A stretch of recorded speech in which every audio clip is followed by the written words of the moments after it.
Hello everyone, this is the movie 1 of What If Naruto Was a True Genius, and this story is made by Bill Alain, and I hope you guys enjoy this video and to like, to subscribe, to see more comment down below. Now let's start the intro. They call me a god. They call me a god.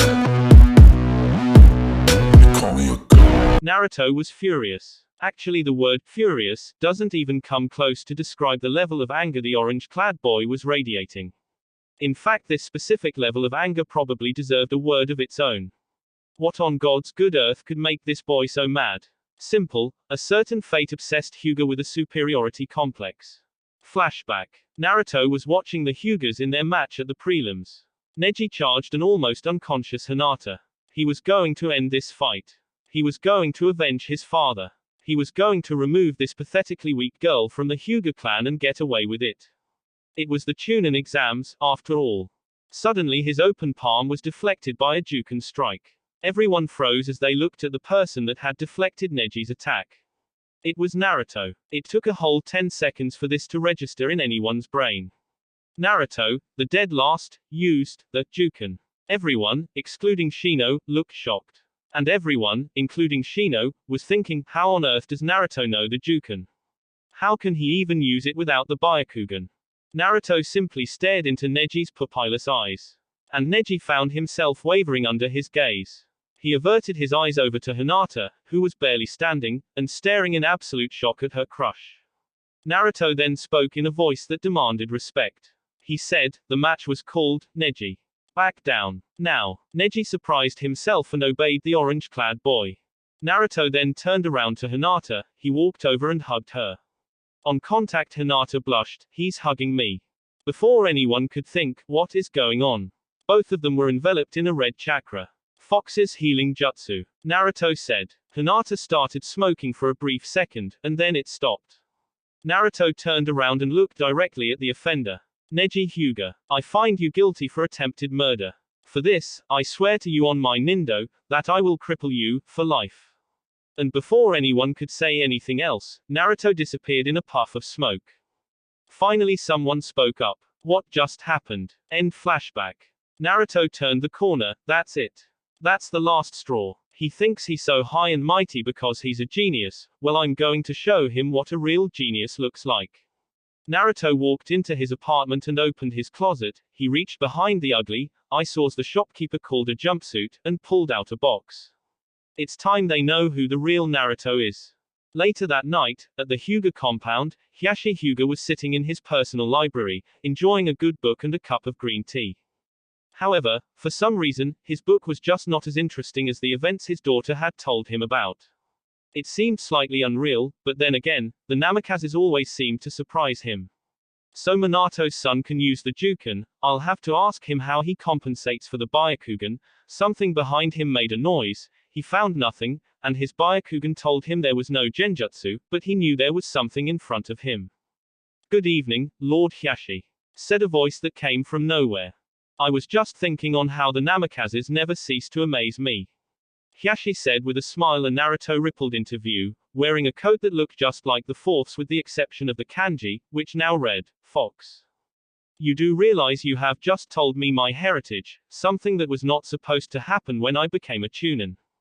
That didn't stop you from finding your father's box. Touché. So, why have you decided to appear before me? I need some information. About the Hyuga clan, what else? I see. May I ask if it has anything to do with threatening to cripple my nephew? Yes, it does. Hisashi nodded. He knew it was impossible to talk the boy out of it. He was the son of the fourth, the most stubborn of the Hokages. I see. May I inquire as to why you want to do that to my nephew? He hurt someone precious to me. That is unacceptable.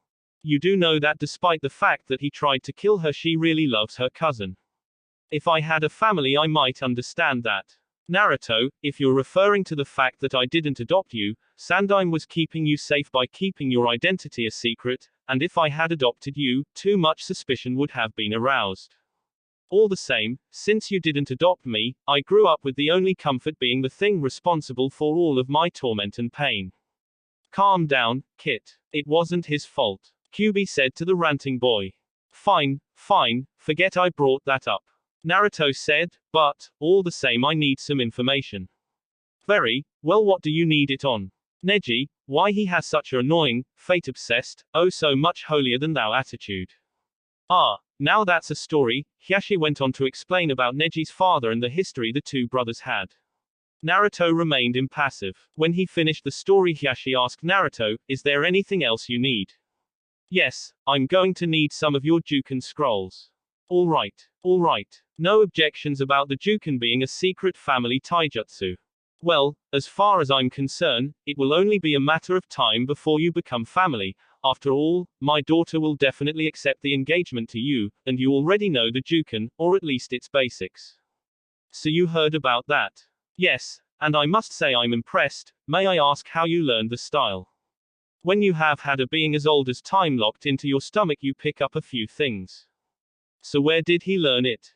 He didn't tell me, something about keeping a mysterious personality. Well, you have access to my library, feel free to come and go as you please, wearing that of course. Hiashi said, pointing to the coat Naruto was wearing. Of course, thank you Lord Hiashi. Naruto said as he bowed. You know, if you are dropping the mask, your fiancé should be the first one to know. I'll take care of it, don't you worry about a thing, except the health of your nephew. Hiashi sighed as Naruto rippled into invisibility. His father's stubbornness was definitely one of his most prominent characteristics. He hoped his grandchildren wouldn't take after his father in that regard. Hinata was walking around the compound in a gorgeous kimono wondering about her crush. How does Naruto know the Juken? How did he heal me so fast? She blushed, thinking on the contact between them. Well, all good things must come to an end. She sighed. She walked into her room, looking for a change of clothes. She was going to go out for her daily Naruto reconnaissance rounds. She took out her jacket, and was about to put it on her desk, when she saw an envelope sitting there. What is this? She opened it up and read it. To Hinata, the most beautiful girl in the world. This is your favorite, orange-clad genin. She nearly fainted reading that.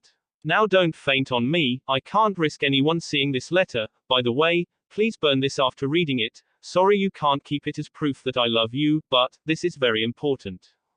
The previous warning was the only thing that kept her on her 2 feet. She could not let herself fail him.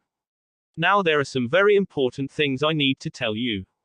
The first is, I am a genius. You probably guessed this when I used that Juken strike, if not then I must be one amazing actor. The second is a SS class secret. I am the son of Minato Namikaze, and Kushina Uzumaki. The third and fourth secrets are related. Now promise me and yourself that you will not make any judgments until you have read both secrets. The third is that Kyuubi, the nine-tailed fox, is neither a demon nor is he responsible for the attack on Konoha, and he was forced to do so by Manda Uchiha. The fourth secret is another SS class secret, but it answers the all-important question on how do I know any of this. The truth is, Kyuubi was sealed into me. Hinata dropped the letter. Naruto, her crush was the vessel of a demon. No, Kyuubi is no demon, Naruto said so. Naruto wouldn't lie. She picked up the letter and continued reading. I realize that this information may have compromised your view of me, but I couldn't live with myself if I didn't tell you. So it was rather necessary that I tell you. If you want to talk to me, go to the training grounds you normally find me. Yes, I know you follow me. Now remember to burn this. I'm truly sorry you cannot keep it. I will wait for you at the training grounds. Hope to see you there. Love. Naruto Uzumaki Namikaze. Hinata changed faster than she thought was possible, and ran out of the compound. She ran to the forest, and headed to Naruto's special training ground. She saw him sitting on one of the high branches, and landed next to him. Hello, Naruto-kun. Hey Hinata-chan, I'm over that way.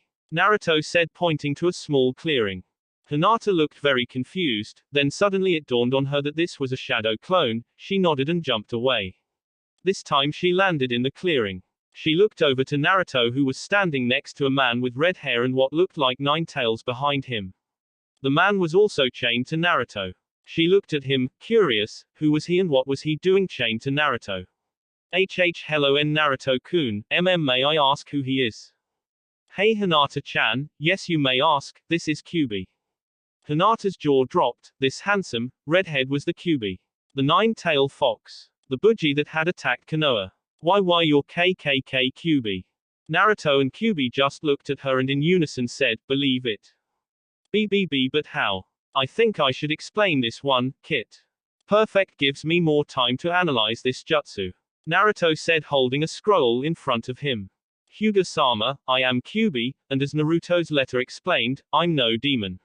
In fact none of the Biju are. Hinata looked at Kyubi curiously. You see, the Biju are simply creatures granted spiritual power by the Great One, the only true God.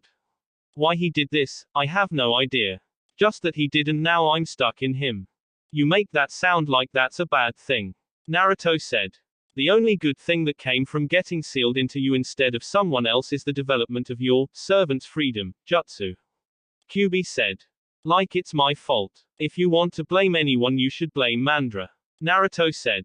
Fair enough. What's the SSS servant's FFFF freedom JJJ jutsu? Hinata asked. I'll take this one, Q. Naruto said, putting the scroll he was reading down. It's a jutsu I developed that allows the user to let a sealed object out of whatever it is sealed into, however, the sealed object is still connected to the other object through a chain. If you haven't guessed, that's why Kyubi is standing here.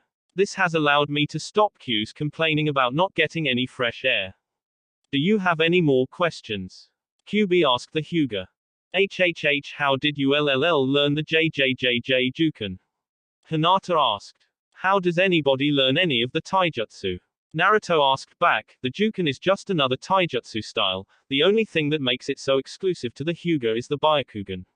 Not because it is impossible to use the Juken without the Byakugan, but because the Byakugan simply makes it more effective. To make up for it I simply study the human anatomy, rather extensively I might add. Wow, Hinata said, clearly impressed. Yup, he is one amazing kid. Kyubi said. Have any more questions, Hina-chan? Hinata blushed deeply. JJJ just one, DDD do you really have to CC cripple Neji Neeson?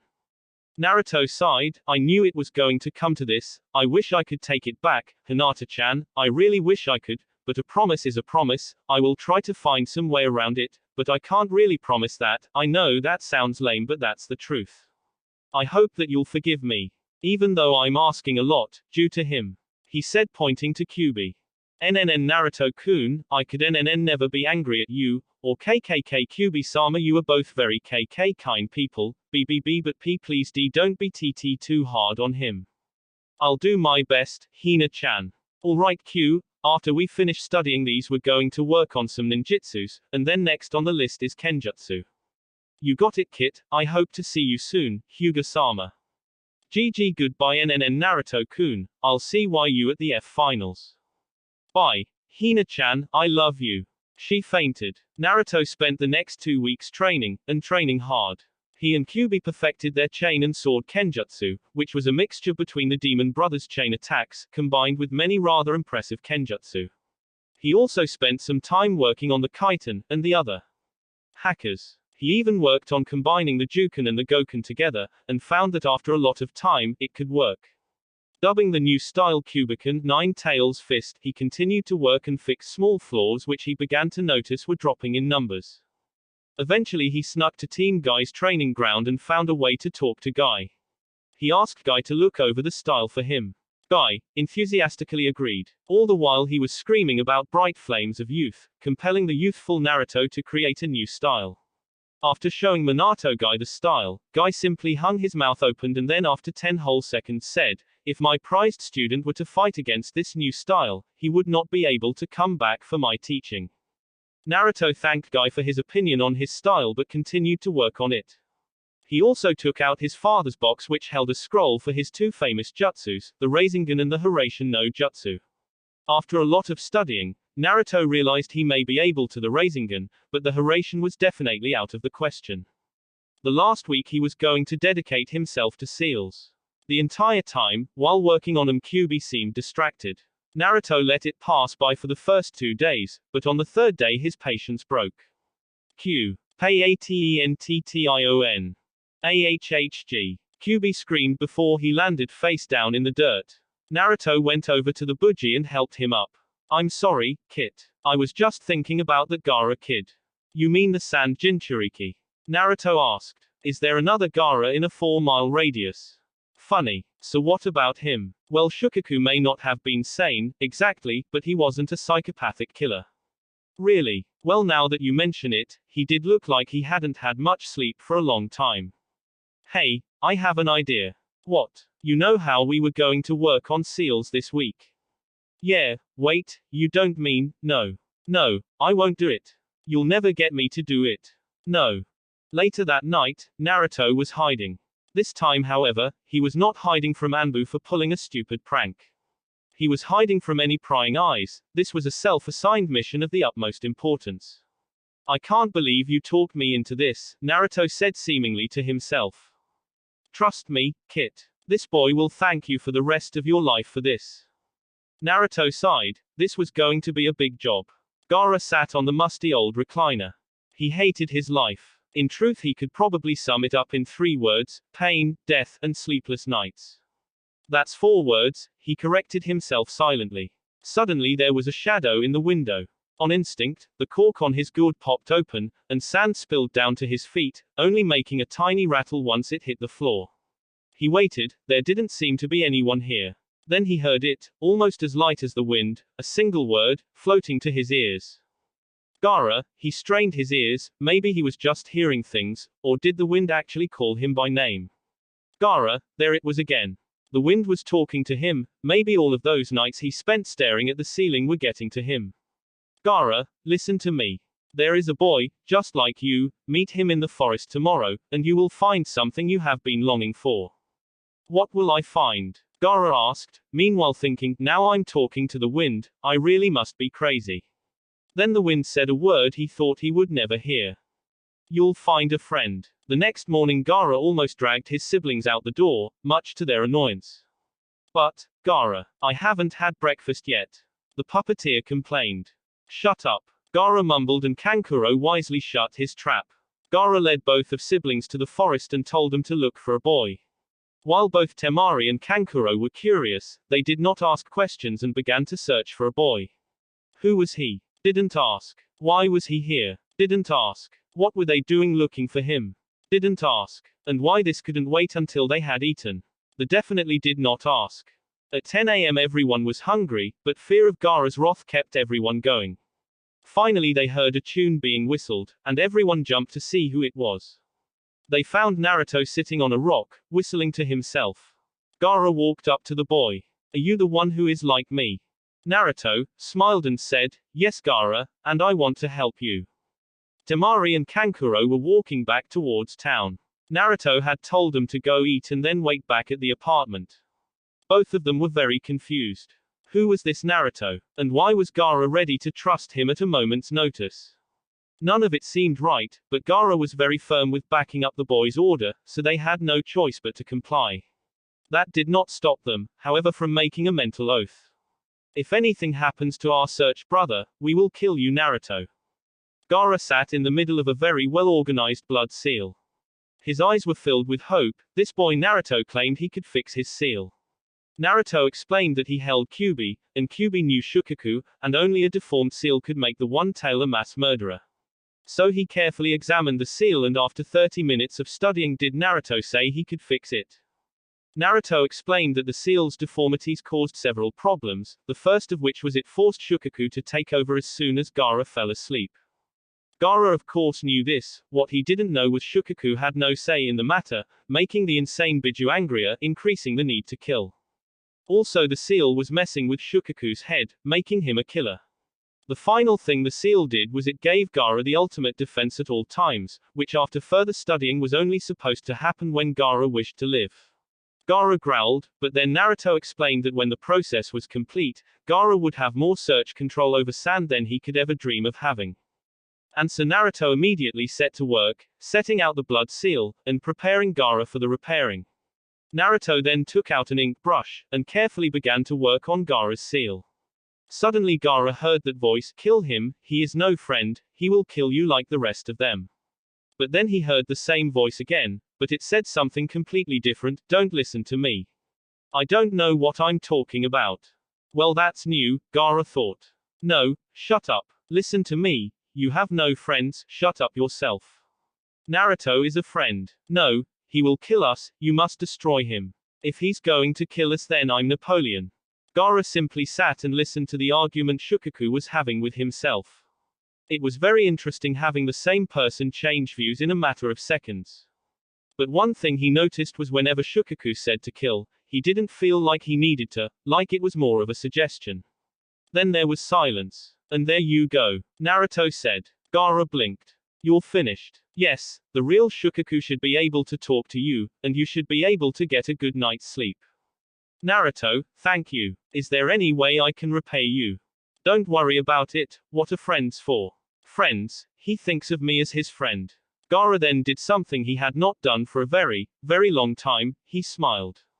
Naruto, there is something you should know. Naruto looked at his new friend. Suna and Oto are going to invade Konoha. I was originally supposed to lead the attack, but in order to repay you, I will fight for you and your village. Naruto simply smiled and said, thank you, and I will see you there. Gaara came back to the apartment smiling. When Kankuro saw him, he nearly jumped out the window. Temari didn't fare much better. As Gaara ate dinner, Temari and Kankuro simply sat on the other side of the table and gawked. What on earth did Naruto do? They both thought. Then the next words out of Gaara's mouth really scared them. Well, I'm going to bed, have a good night's sleep. Both Temari and Kankuro forced themselves to stay awake, both fearing that an evil sand monster would come into their rooms and kill them. When they got up, they were surprised to see a very peaceful redhead sleeping on the couch. What did Naruto do? Anxiety was hanging over the Chunin exam finals like a fog hangs over a bay. Everyone was anxious to see Naruto. Almost nobody had seen him during the last month, but after the Juken strike incident, everyone was eagerly waiting for his appearance. Hinata sat next to her father and her sister, eagerly awaiting the appearance of her crush. Then she heard a voice. It sounded very small and light, like the wind. Hinata, I'm glad you could make it. Wait till you see the entrance I'm going to make. It had sounded like it was whispered into her ear, but there was no one there, but she waited. The protector was waiting for Naruto to show up, and Neji was smirking to himself, so the loser didn't even show up, huh? All the better. Once he thought the word, loser, the memory of Naruto deflecting his attack with a Juken strike came back to him. Even though he would never admit it, even to himself, he was frightened. Slowly a mist started rolling in, almost unnoticeable until it had covered half the arena, then it thickened till the point where no one could see. Neji activated his Byakugan, but saw nothing. Suddenly from the center of the mist, a booming voice called out Neji Hyuga. Shivers went down his spine. On the charge of attempted murder you have been found guilty.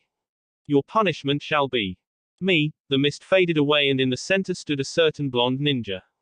However, he was completely different. He wore a Yondaime-style coat, with the kanji for fox on the back. At his side hung a katana, sheathed in an onyx black scabbard, with 2 red foxes etched in its sides.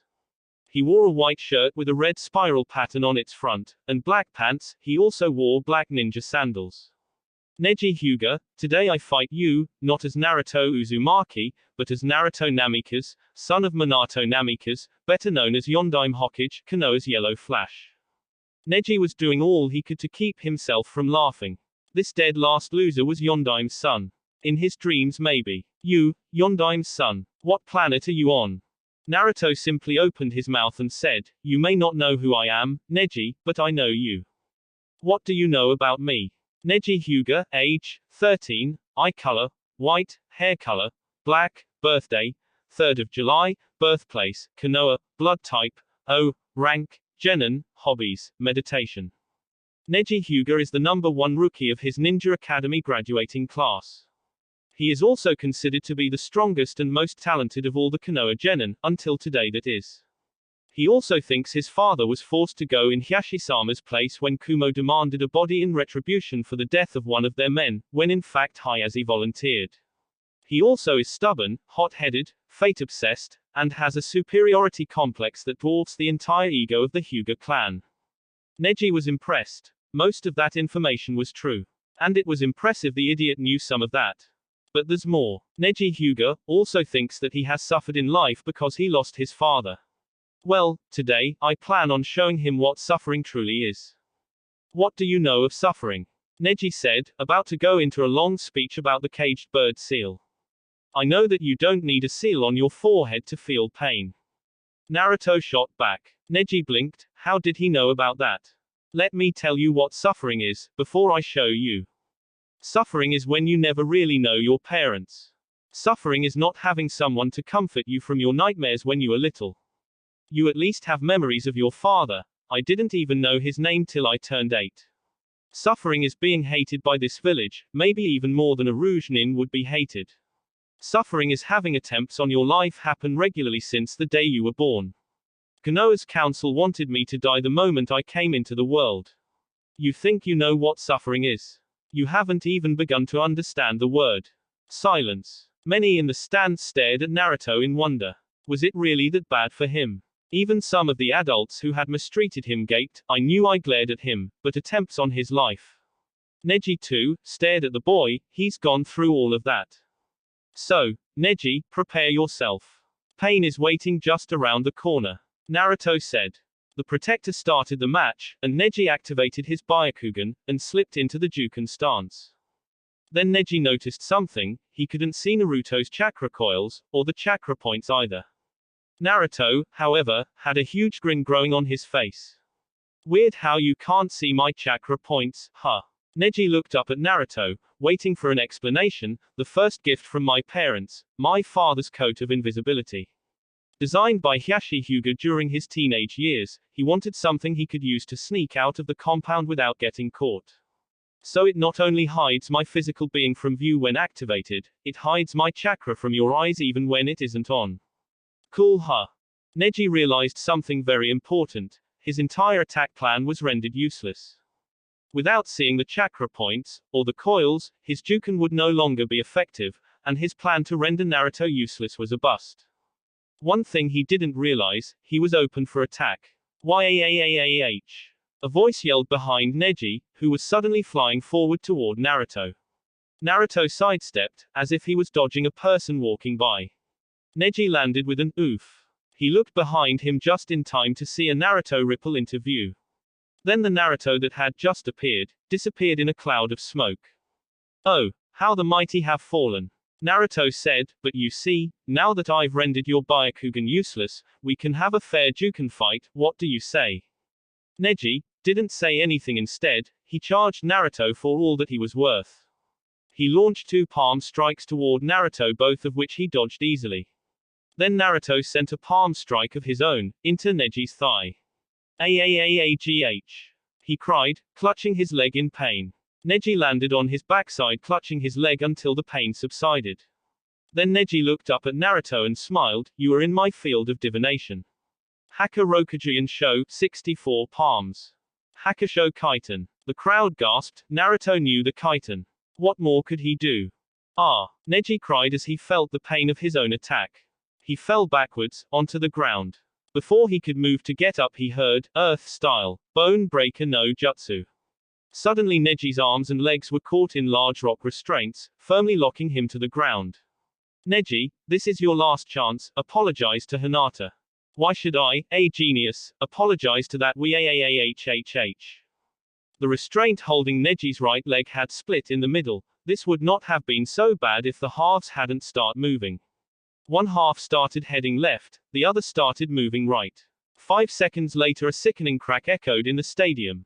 Naruto heard a very familiar sound, sobbing. Looked directly into Neji's tearing eyes and said, no. You will not cry. You are not even allowed to cry until you have been through as much as I have. Neji simply stared back, not even trying to stop the tears rolling down his face. Please, he said, just cripple me. What? Naruto asked. Cripple me. You won, I lost. Fate weighed us and found me lacking. Fate said I was the loser. You can rub this into my face for all eternity, but please, please, for my crippling, make it quick. Naruto nodded his head. His right hand started to glow red. Neji Hyuga, from this day forward, Naruto lifted both hands. I, Naruto Namikaze, hereby cripple your hatred. Naruto tore away Neji's headband, and he forced his glowing hand onto his forehead. Suddenly Neji had thousands of memories flooding his mind. These memories, however, were not ordinary. Each and every one of them were devoid of any opinion, completely unbiased. Neji saw his life for what it really was. Neji saw himself for who he really was, and he also found Naruto's description of him as absolutely correct. Neji saw himself for the jerk he was. Then it was over. Naruto stood there, hand still glowing, but in his hand was something he thought he'd never see. A caged bird seal. His caged bird seal. Was he free? From this day forward, the Neji that was will no longer be the Neji that is. Will you promise me this, Neji? Yes, he said as if in a daze, I promise you, this. Then the caged bird seal, the one that was on Neji's forehead as of 7 seconds ago, started to dissipate, until there was nothing left of it at all. Neji cried, not in pain, but in gratitude. Now that he had seen his true self, he realized some very important, he deserved nothing good. He deserved to be crippled, he deserved to have his father taken from him, he even deserved the seal that was placed on him. Nearly killing Hinata alone was enough for Naruto to cripple him, but Naruto had shown him mercy, and even done him one of the greatest favors a Hyuga branch member could dream to ask. Thank you, Naruto, you are truly deserving of your dream. Naruto smiled and said, I'm glad someone thinks so. Then two medic nins came, a stretcher between them, and carried him off. Match winner, Naruto Namikaze. The crowd cheered, and Naruto was bathing in the praise, until a voice, one he didn't want to hear, called to him. Sorry to ruin the moment, Kit, but I smell him. Which one? The one who smells of snake. Understood. Naruto smiled, and then before everyone's eyes rippled into invisibility. While invisible, he created 200 clones, and sent them into the crowd. He himself went over to Gaara. Gaara, can you hear me? Gaara looked around, trying to find who had said that. Gaara, it's me, Naruto. I'm speaking into your right ear, can you hear me? Nod yes or no. Gaara nodded yes. Good. Right now I have found an enemy of mine, I want you to help me. Will you do it? Gaara didn't need any encouragement, but the Biju in him gave it anyway. We must help Wind. Yes, we must help Wind, help Naruto. So since neither he nor Shukaku were in disagreement, he nodded yes. Behind the Kazekage an almost unnoticeable puff of smoke appeared.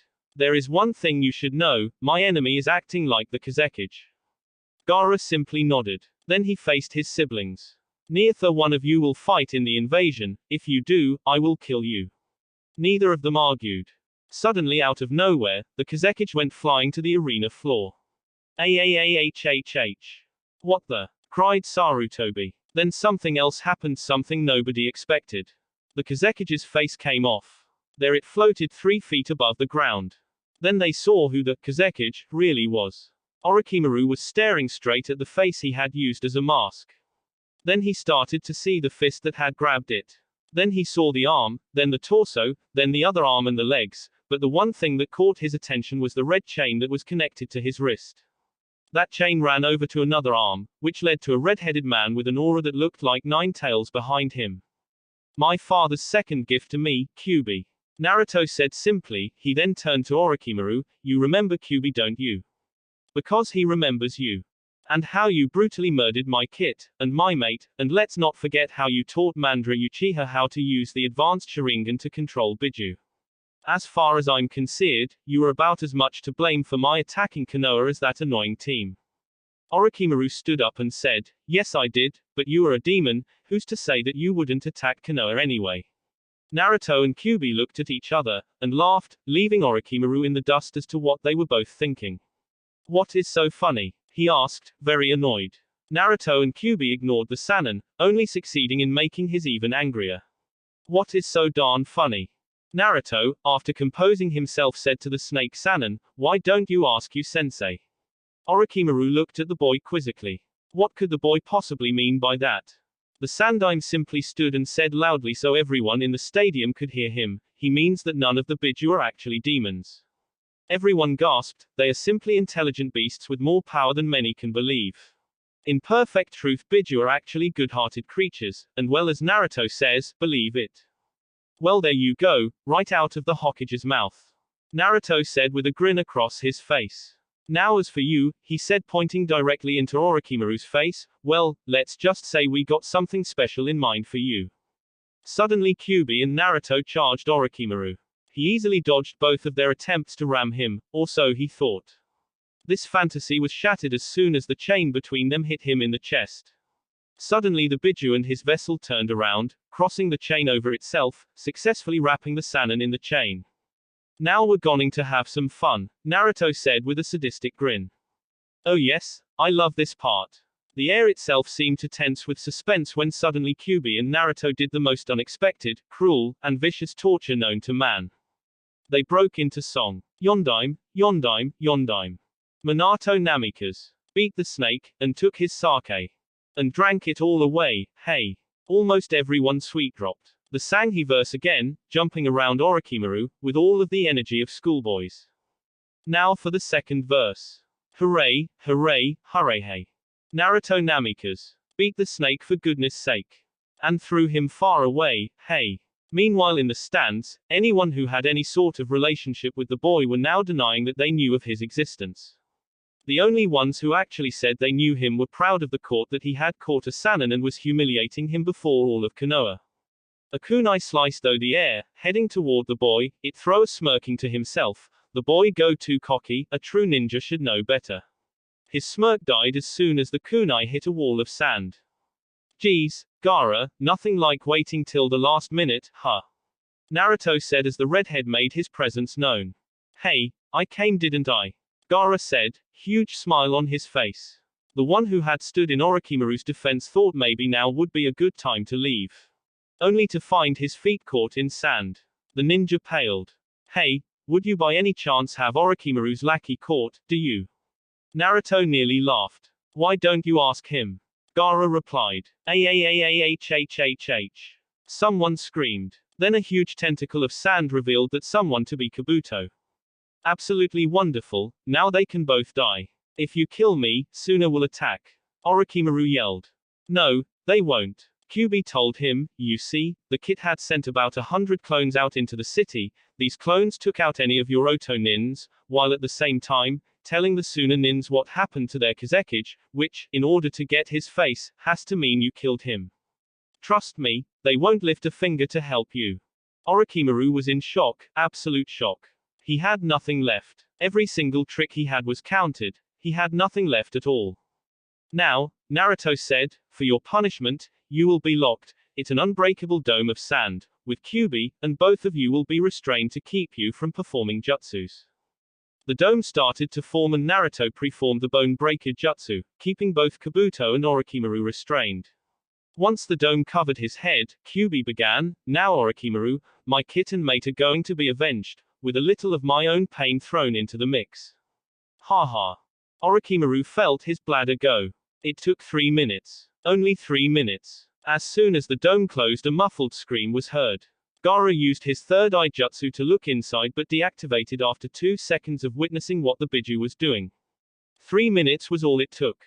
The chain that had been sticking out of the dome faded and Naruto felt his tenant return. Listen Q, I don't care if he was an enemy, you keep those memories to yourself. Understood. Are you sure you don't want to see how I ripped his fingers off before going for his? No. Party pooper. Naruto turned to his friend, Gaara, whatever you do not open that dome.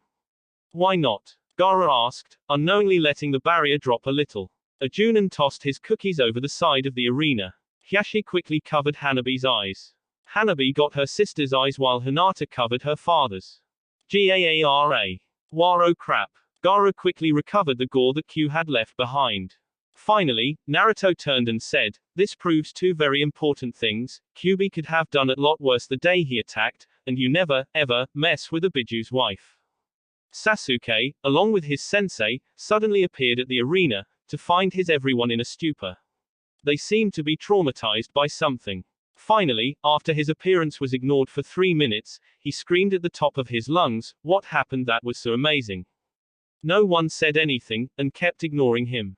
This only served to make him angry. Finally Shino, sensing he should calm the enraged prodigy before he did something rash. Naruto revealed himself to be the son of the 4th Hokage, and a genius and stopped an invasion against Konoha. Sasuke looked at Shino like he had lost his mind. Kakashi smiled behind his mask and thought, I knew it. That's preposterous. Have you even met Naruto? He's a baka. Adobe. He beat the snake San and Orochimaru, and he's been holding the Kyuubi since he attacked, Also, apparently Kyuubi was forced to attack by an ancestor of yours. And so everyone just believes the Dobe. He had the word of the Hokage to back him up. If you want to question anyone, question him. Then Kakashi said something Sasuke really didn't want to hear. It's about time Naruto showed his true colors. What? You were in on this too. The fourth was my sensei, he trusted me with some of his secrets, not all mind you, but his son was one of those secrets. So, you knew he had more power than a Sannin and you didn't tell me. He's not that powerful, and of course I knew. Did you really think I would let you go on AC rank when you've only been a genin for less than a single year? Ha. Now Sasuke was absolutely furious. Kakashi had no faith in him at all, only in Naruto. So you didn't believe in me at all? Just Naruto? Yes. Kakashi said, don't feel too bad, Sasuke. Naruto has been training for most of his life and was a natural at jutsus. It's expected for him to be stronger than most Junin. Oh, you better get down there, they are calling you. Naruto was sneaking again. This time it was around the Hokage's office. He was waiting for the old man to be in there alone, well, almost alone. Night had fallen an hour ago and Sarutobi was keeping his desk from being invaded by the hordes of paperwork, suddenly flanked by some mission fulfillment papers. Then heard a small voice, evening, Ejisan, long time no see. Would you mind if you can give us a minute alone? Of course, Sarutobi smiled, he snapped his fingers and an Anbu member appeared. Please take your men with you until I tell you to return. The Anbu nodded and disappeared. Now how can I help you, Naruto? Oh, and congratulations on making Chunin. Thank you, Sandaime-sama. Naruto said as he rippled back into view. I've come to request a favor. Sakura walked to the bridge. She wasn't exactly as shocked as she was yesterday, but all the same. Naruto was amazing. That pretty much summed up her thoughts for the day. Sasuke sat on the rail, waiting for the team to assemble. Where's Naruto? Asked Sakura. Don't talk about that Dobe to me again. Or, what's the matter? A little sour are we? Said a voice almost as light as the wind, when suddenly Naruto rippled into view. Sasuke glared, and Sakura was again shocked. Okay, let me get to the chase, I'm going on a mission for about 4 years, so this is a goodbye. Sakura, truth be told, I never liked you that way, it was part of the Dobe act. Sasuke, truth be told, I did hate you, but I see potential in you, just need work more. Say goodbye to sensei for me. You can say to me yourself. Kakashi said behind them. Everyone stared at him, the impossible just happened, Kakashi was on time. Apocalypse. He's on time. Funny. You didn't actually think you could get away with it, did you? Well, I tried. Naruto said with huge smile on his face. Hey, when you get back, I want a fight with the real Naruto. I hold you to that. Oh, and Kyuubi says he's sorry that Yondaime had to resort to that jutsu. All is forgiven, as long as I get to beat him in our fight. Naruto smiled, sure, I'll see what I can do. Don't you dare. Well, I'll see you guys in 4 years. Bye. Then he suddenly rippled from view. Team 8 met in the usual spot, under a large tree. Kurenai, feeling like she needed to be the responsible sensei, was there 30 minutes early. Shino arrived 5 till with Kiba in tow. Hinata arrived at 3 till. Kurenai was about to brief the team about the next mission when an Anbu member appeared. Miss Hyuga is requested at the Hokage's office. Kurenai nodded and told Hinata that she was dismissed. When Hinata arrived, she found the Hokage, her father, and her crush. Hello, Hinata, the Hokage said, please sit. She did. I'm just going to cut to the chase. You are going on 4-year training trip. Your father has already agreed. You have 2 hours to pack and say goodbye to your team and friends. Your teammates are working on a fence and the other teams are having the day off. Any questions? Hinata looked at the Hokage, looked at her father, then looked at her crush, and one question popped into her mind. WWY is NN Naruto-kun here? That's the best part. Naruto said, a smile playing on his face. You're going to need a sensei, Sarutobi said. Naruto and Hiashi smiled, while Hinata's brain began to put 2 and 2 together. Naruto will be my sensei. Yes, do you have anything against being with Naruto for 4 years, alone? Sarutobi asked. Hinata blushed. Because I can find someone else. No, Naruto-kun is FF fine. Okay, Your 2 hours began as soon as you leave this room. She nodded, and turned to leave. Oh, and there is one more thing. Since birth you have been engaged to Naruto. Do you accept this? Before she hit the ground, the word, yes, had left her lips. Hinata ran down her list of things to do. She said goodbye to all of the girls. She had packed 9 days' worth of clothes. She planned to wash her clothes every week. She had her toothbrush, floss, and 6 extra tubes of toothpaste. She had a crank flashlight, and several other miscellaneous items. She also had a bag of cinnamon rolls. She would probably go without them for the whole time, so she had to keep a small stash for herself. She was waiting for Naruto to arrive. She was at the village gate, just waiting. She twiddled her fingers, waiting. Naruto then rippled into view. Are you ready to go, Hina-chan? She blushed and nodded. Excellent. Follow me. Naruto then headed toward the training grounds. After 30 minutes of walking, they came upon Training Ground 44, the Forest of Death. Hinata looked over at her crush, as if asking, what are we doing here? Naruto just smiled and walked up to the closest gate. Yo, crazy chick, we're here. As if on cue, Anko, said crazy chick appeared, don't you yell at me, Gaki. Why not? I think killing someone's lifelong enemy earns me bragging rights. Then brag, but don't yell it out to the world. Anko yelled. Naruto smiled then backed down. Fine, fine, just show us our new home. Anko mumbled something about annoying brat kids and their annoying brat fiancés, but led them into the forest. She led them deep into the forest, when suddenly they came upon a clearing. The clearing was large and it had a giant stump in the middle of it. Anko handed them a couple of tents and told them they would be living here. Don't take advantage of her too soon, Gaki. Anko said before disappearing. Hinata was blushing crazily. Naruto ignored it. He looked down at the tent in his hand and threw it away. He went through a series of hand signs, and mumbled something. A red chain began to form in the air next to him. As soon as it was 4 feet long, Kyuubi started to fade into view. Without saying a word they went to the stump, and taking out his sword Naruto began to carve a door in the wood. Kyuubi also formed a sword out of chakra and also began to work on the stump.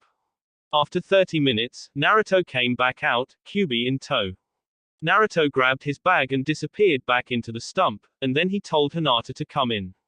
She followed and found the inside of the stump to be a 5-room apartment-like house. There were 2 bedrooms, a kitchen, a dining room, living room, and a makeshift bathroom. Sorry the bathroom isn't that great, but it's hard to install indoor plumbing in a tree stump. Hinata watched in awe as Naruto began pulling out a gas stove, a refrigerator, a bookshelf, and a generator out of a single scroll. Luckily, there is a small underground river underneath the toilet, that'll keep it from stinking. How did you do all of this? She asked. It's the sword he has, another gift from his parents. Kyuubi said, carrying a box of clothes into one of the bedrooms. Apparently, my mother was from a hidden village called Whirlpool, and the village was famous for making weapons. This one in particular, Naruto pointed to the sword at his side, is called the Fox Blade. It has several little abilities which are very cool. One of them allows me to convert my chakra into any element I could possibly think of. This gives me the ability to have an affinity for any element. So, to answer your question, I changed my affinity to grass and this helped me carve the wood. I also used some wind and fire to help out also. The second ability is that it allows my opponents to become very unlucky, and allows me to become lucky instead. In fact, it's probably because of this sword that Orochimaru is dead. Does that help in any way? Hinata nodded. Good. Now get your room unpacked, your training begins shortly. Hanabi Hyuga stood with her team, in line to get their scroll. They had passed the first test and were about ready to begin the second test of the Chunin exams, the Forest of Death. Hanabi remembered what her sister had told her about the forest, the giant tigers, the forest leeches, and the poisonous plants. Hanabi mentally slapped herself for not bringing the notes she had written down. Oh, well, the past is the past. Finally, her team, Team 23, was given their scroll, a heaven scroll. She then walked over to the second gate. At this gate was Team 22, or better known as Team Konohamaru. Hey Hanabi. Konohamaru said. Hello, Konohamaru, Mogi, Udon. How are things going? Hanabi asked. Konohamaru, seeing as how Naruto left, felt he needed a replacement, and was now wearing a bright orange t-shirt, with black pants. Udon wore standard issue shinobi black pants, shirt, and fingerless gloves. Mogi was stunning. She had truly lived up to her claim of being the prettiest girl in the class. Her hair ran down her back like a waterfall, her eyes were burning with a determination that could blind someone if let loose. Her clothes were humble but attractive in the most beautiful way known to man. Her beauty was indescribable, but it was her strength was beyond words. Things are okay, I guess. Suddenly a voice came over the speakers, all right Gakis. You know what it's going to take, you know about most of the threats, but there is one more you guys need to know, the 3 fears of the forest. Do not cross them. 4 years ago I gave them 2 of each scroll, they still have them. The last team that faced them came back with only 1 survivor, and whether or not he survived is debatable. If you see any of them, do not challenge them, they will leave you alone otherwise. You may begin. Everyone jumped into the forest, each going a separate way, except for 2 teams, teams 23 and 22. Konohamaru had told his team to follow them. He had an idea. At nightfall, Team 23 made a small camp. They would attack tomorrow, when most of the hot-headed ones were tired from the first day of rushing. Then Team Konohamaru appeared. Team 22, we have an offer. Hanabi was either shocked out of reason or her small crush had led her to follow him wherever he went, no matter how stupid it was. They were actually going after the 3 fears of the forest. Just how stupid was Konohamaru? And yet here she was, following him. What does that say about her? She sighed. Hey Hanabi. Konohamaru asked, breaking her out of her mental monologue. What do your eyes see? Hanabi activated her Byakugan. She didn't see much. She did see a woman. She quickly looked her over, a drop-dead gorgeous kimono, rather dark blue, almost black hair. All she could see was her back. I see a woman, she has a basket in her hand, and she is walking toward a large tree stump. All right, we'll ask her about the 3 fears. Konohamaru said. They jumped onward to the clearing where the woman stood. Konohamaru stood up and asked, Excuse me miss, we are looking for the 3 fears. Could you tell us where they are? Then the sweetest voice they had ever imagined responded, What are 2 genin teams doing looking for them? She asked, her back still turned. Well, we heard from that crazy lady that they had 2 of each scroll, so I thought that if we worked together we could beat them one at a time, so then we could get back to tower, because well, I like that team and they are good friends of mine. So, would you stand by your friends even though you may die? Yes, Konohamaru said, slightly unsure of himself. But what does that have to do with anything? The 3 fears find those characteristics valuable among all else. In fact, because of such characteristics, they may let you live. The woman said. Finally, one of Hanabi team members, a boy named Shinjid, asked, And how do you know so much about them? Because, the woman said simply. I'm one of them. Everyone froze. Suddenly a blonde man appeared. He had a sword at his side and was wearing a Yondaime-style coat, underneath that he wore a white shirt with a red spiral design and black pants. He wore a leather wristband on his right wrist, and on his left was a red shackle. I'm one too, he said. The genin slowly backed away, the woman still hadn't turned. Then another man, one with fiery red hair, and claw-like nails appeared in a puff of smoke. He had a foxy grin on his face that looked freakishly familiar, but Konohamaru couldn't place it. And I'm the 3rd. So, the woman said, you have to ask yourself, are you feeling lucky? The woman turned and suddenly all of her thoughts ground to a halt. Hanabi too, stopped. Hanabi, is that you? Hinata Nisan. Hanabi asked. Are you kidding me? Naruto asked. The first genin team who actually has a hope of surviving us, happens to be the very one we have to let go. That's luck. Konohamaru's mind suddenly jogged. Boss. Likewise, Naruto's memory jumped. Konohamaru. Moeji's and Udon's jaws dropped. Everyone stared at each other. Team 22, with the exception of Hanabi, was wondering what on earth was going on and who on earth these people were. While Konohamaru, Mogi, Udon, and Hanabi had a sudden rush of memories. Kyubi stood there and finally said, Wow, this is awkward. Silence. Finally, at an attempt at conversation, Hinata spoke, So, how's Neji? He's changed for the better, he's straight at training some of the kids who never seemed to get the Juken. That's nice. So, do you guys want to come inside? Naruto asked, pointing to the door of their makeshift home. Sure. Konohamaru said. Naruto sat impressed at the 2 teams that had found them. Apparently, his never back down, fight till you can't fight anymore, hot-headedness had rubbed off on the Hokage's grandson. Fight the fears of the forest. Even though the possibility of doing so was almost non-existent. That's only something he would do. Konohamaru also had turned into Konoha's second biggest prankster in history. Hanabi had become a less shy version of Hinata. Udon had become a less lazy Shikamaru. While Mogi had become a less violent Sakura. Now all they needed was a less arrogant Sasuke. Man, it's like an improved version of our generation. Well, they learned from the best, didn't they, honey? Hinata asked, her fiancé. If you mean us, then yes, they did. Naruto gave her a gentle kiss on the lips. Silence. The younger teens found this kind of awkward, and Konohamaru finally asked a question that had been bothering him for a while. So, will you guys give us the scrolls? Hinata looked at Naruto, Naruto looked at Kyuubi, Kyuubi looked at Hinata. In unison they all said the same word, no. What? Why? Kyuubi spoke up, because, no one in real life would just hand the objective over, you have to get it yourself. Can't you have a little mercy? Mogi asked, please, boss. Naruto hesitated, they couldn't hand the scrolls over, that's out of the question, but if they had some help in another regard. We'll help you. The genin cheered. But you have to get the scroll yourself. The cheering died. How will you be helping us then? We'll make sure you get to the tower in one piece. We'll leave after lunch, right now I want some ramen. And with that Naruto turned to the stove and began a small ramen meal. After Naruto had amazed the genin teams with his seemingly endless stomach, the three fears packed many of their belongings, no point in trying to hide now. Naruto had said. As soon as everything was packed the little party began its mission. It didn't take long before the first scroll was captured. Hanabi used her Byakugan to see what scroll they had and then she set a trap for them, much inspired by Team 8's trap that had happened 4 years ago. Team Konohamaru had little difficulty as well. Udon's strategy was beyond sufficient in taking down the next genin team, and perhaps it was the very presence of the fox blade that gave them enough luck to pick an earth scroll out of one of their weapons pouch. Naruto smiled as the small party began to head to the tower.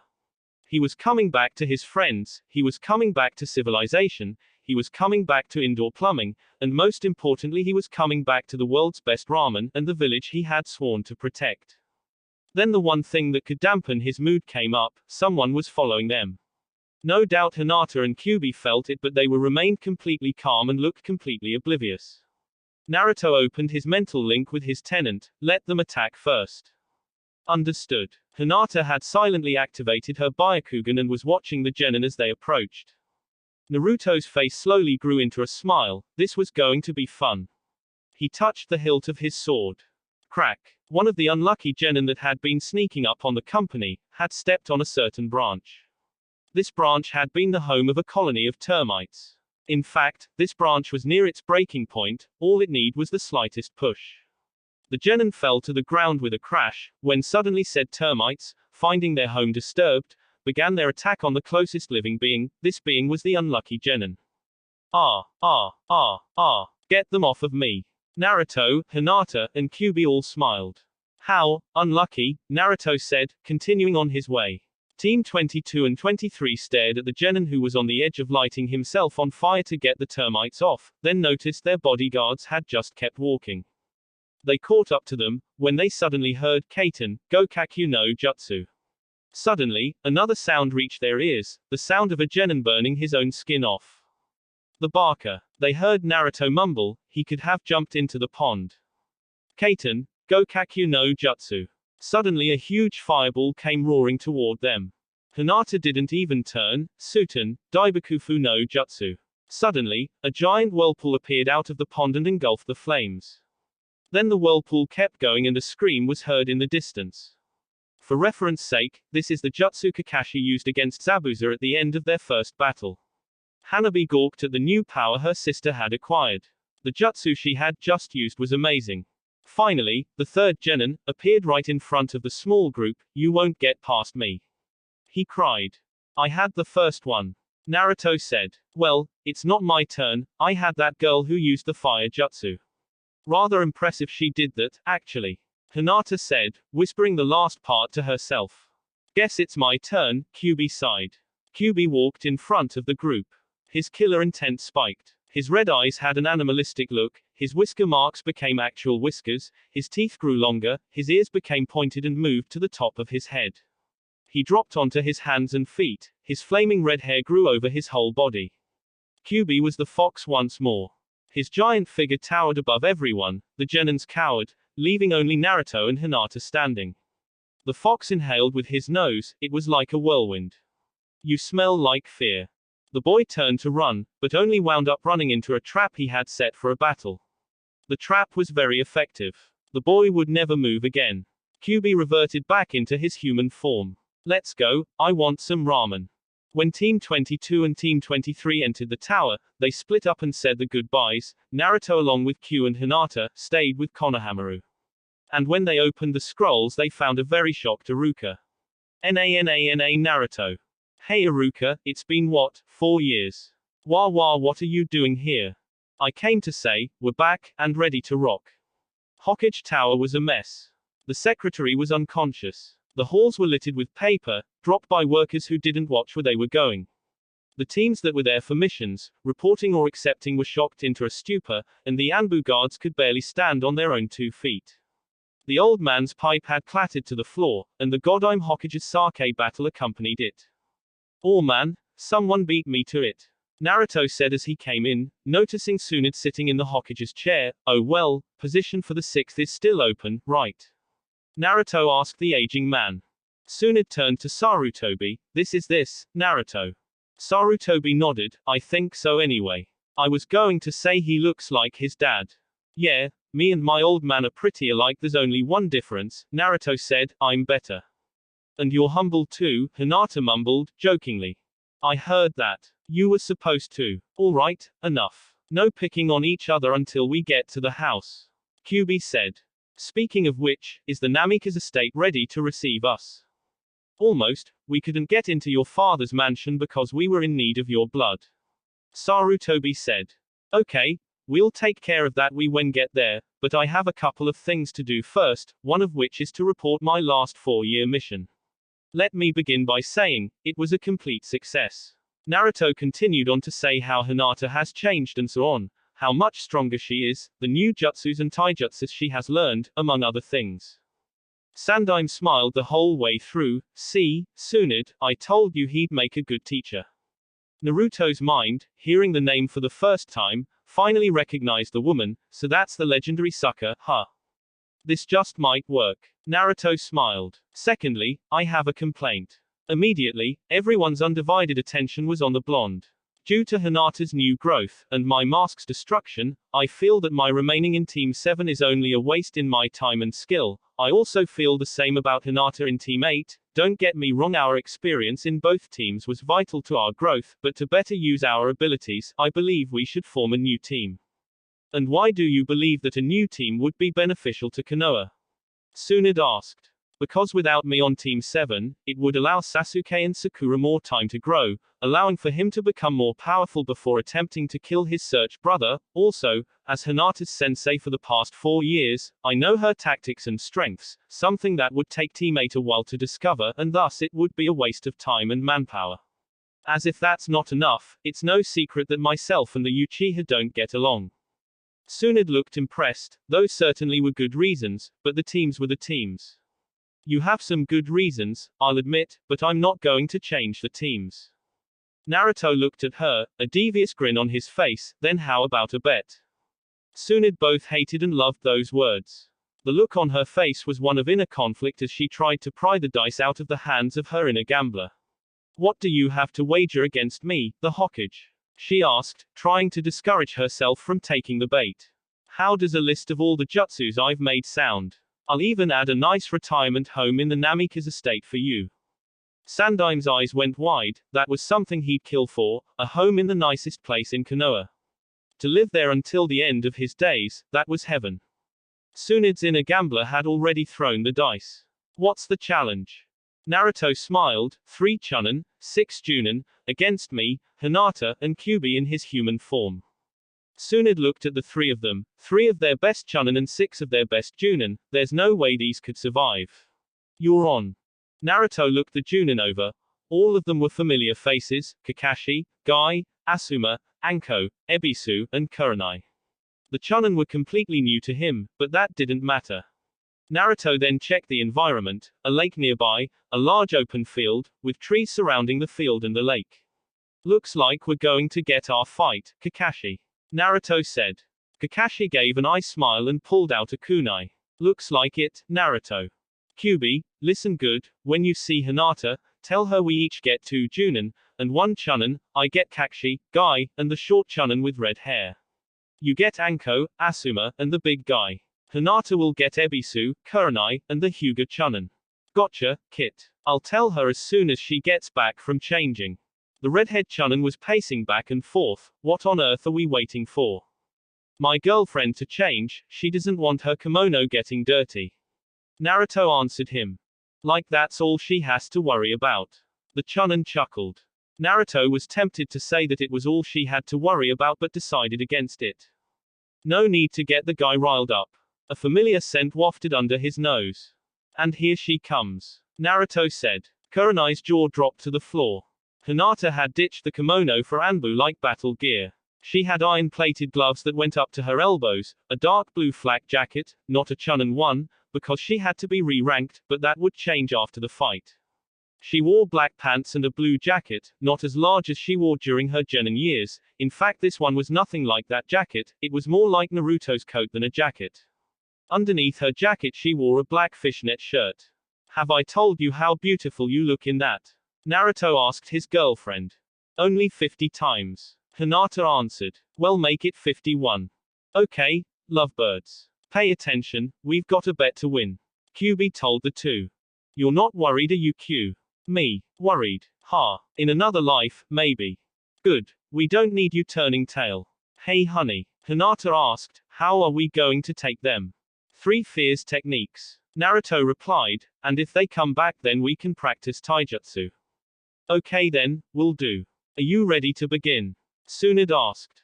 I was born ready. Naruto yelled. Begin. Kyuubi ran to take his 3. His opponents didn't disappoint. They began throwing everything they had. Kaiten, Hosenka no Jutsu. Kaiten, Karu Enden, Shinajutsu. 6 fireballs and a flame dragon flew toward the Biju, which he expertly dodged, all the while avoiding the crazy snake mistress who had 2 snakes hissing at him from her sleeves. Once the fireballs flew past him, Kyuubi began a series of hand signs, fear of the forest technique, 9-tailed fear no jutsu. Suddenly 9 fox tails appeared on Kyuubi's back. They slowly started spinning, growing longer and longer until they went as far as 3 meters. Kyuubi slowly moved to the closest opponent, the Chunin. Said Chunin suddenly found himself spinning at high speeds as he was caught up by one of the tails. Kyuubi then jumped the 2 Junin. They too were caught up in the whirlwind of tails. The tails kept spinning, slowly rising in the air until all 9 tails were pointing straight up. Then the tails dived into the earth, leaving only 3 heads above the ground. Suddenly 3 kunai hit the ground in front of them. Each one had a tag tied to it. The 3 heads' eyes went wide. They cringed, as well as a head could cringe. Then the tag showed itself to be just a piece of paper with the words, Game Over, written on it. Kyuubi gave a sadistic grin that sent a shiver down Anko's spine. I could have done much worse. Naruto was laughing his butt off. Every time his 3 opponents took 2 steps, they tripped on their own feet. What is going on? We're Junin, Kakashi yelled. Guy decided to throw in his own 2 cents. It is the youthful Naruto, his bright flames of youth blind our feet. Shut up, you annoying, spandex wearing. The Chunin mumbled, fed up with tripping. Okay, that's enough of that. Naruto told them, I'll make it easier for you, I'll come closer. The Chunin's blood boiled on hearing that. Shut up. The Chunin charged Naruto, kunai in hand. Unbeknown to the Chunin, his kunai had a weak spot, a hair's width wide. One would have to be ridiculously lucky to find it. Well, Naruto just happened to be that lucky. The Chunin's eyes went wide as he saw his kunai split down the middle, cut by Naruto's sword. His shock lasted 3 seconds, because after that he was sent flying from a kick to the chin. Well, that was fun, Naruto said. Now to end this, fear of the forest technique, fear of the fox blade no jutsu. Naruto's sword glowed a brilliant white light. Stage 1, fire. His sword suddenly burst into flame. Naruto took one swing. The flame flew from the blade, forming a brilliant arc that flew towards his opponents. Stage 2, water. His sword was suddenly coated with ice. He swung his blade again, the ice melted then refroze, coming at the fighters as icy needles. Stage 3, wind. The blade's aura seemed to grow disturbed, as if the wind around it were the equivalent of a Category 5 hurricane. Stage 4, earth. Suddenly, Kakashi, Guy, and the Chunin found themselves caught to the ground by stone boots. Stage 5, grass. Vines wrapped around their feet, binding them further. Stage 6, lightning. The sword began to crackle, add that with the cutting power of the wind, and he had a weapon that would cause severe pain and rip them apart. Game over, Naruto said. Kakashi smiled. He was proud to say it, even though he had nothing to do with his abilities, he couldn't help but swell with pride. Naruto was his student. Hinata was in stare down with her 3. Kurenai, her sensei, she have it better than the other 2. Ebisu, the closet pervert teacher, his fighting skills were average, his affinity was water, like hers, so she should expect much of the same attacks, if he got out of her technique, that is. Then the Chunin, he would be unaffected by her technique, but then she could use the Kuboken on him, that would be something, testing the taijutsu on a Hyuga. Magen, Jubaku Satsu. Kurenai thought she might as well try her favored genjutsu. As expected, her eyes quickly dispelled the jutsu. Suten, Suiruden no Jutsu. Ebisu yelled. A giant water dragon flew towards Hinata, thinking quickly Hinata flew through a series of hand signs on her own. Suten, Suijinheki. A wall of water flew up, stopping the dragon in its tracks. Then Hinata began more hand signs. Fear of the forest technique, fear of the moon eyes no jutsu. Ebisu began to charge, then he saw her eyes. Black like the new moon. Kurenai saw it too. A slither of white grew at the left edge of her eyes, the slither grew until her eyes were pure white, the full moon. Then a black slither grew, and slowly covered her eyes like the white had. Waxing and waning, her eyes flowed through the stages of the moon. Slowly her eyes grew, nothing existed but those eyes. Months passed. And then years, then decades, finally, 10,000 years had passed. Only those eyes were there. Finally one word echoed in the darkness. Gotcha. Kurenai and Ebisu suddenly found themselves tied to a tree. Their arms were separated so any rope jutsu would be impossible. That only leaves you, Hinata said as she turned to the Chunin. He looked up at her and activated his Byakugan. Hinata didn't bother, she simply slipped into the Kuboken stance. The Hyugas slowly began to approach, then Hinata threw a punch, with enough chakra pumped into it to render the Chunin's arm useless. With the Byakugan, however, the Chunin saw the chakra as it came at him, he quickly dodged the punch and rolled backwards, putting space between the two of them. An idea struck Hinata. You know, I've wanted to try this new jutsu, and I think you'd be a perfect test subject.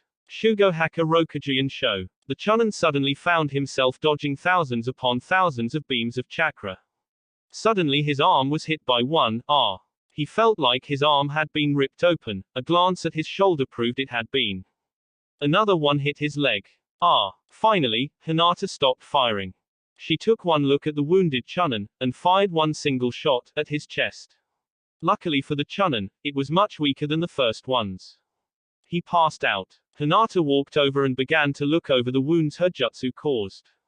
The damage was good, that meant she didn't need to add any more chakra, but the amount of times she had hit, or rather, the lack of times annoyed her.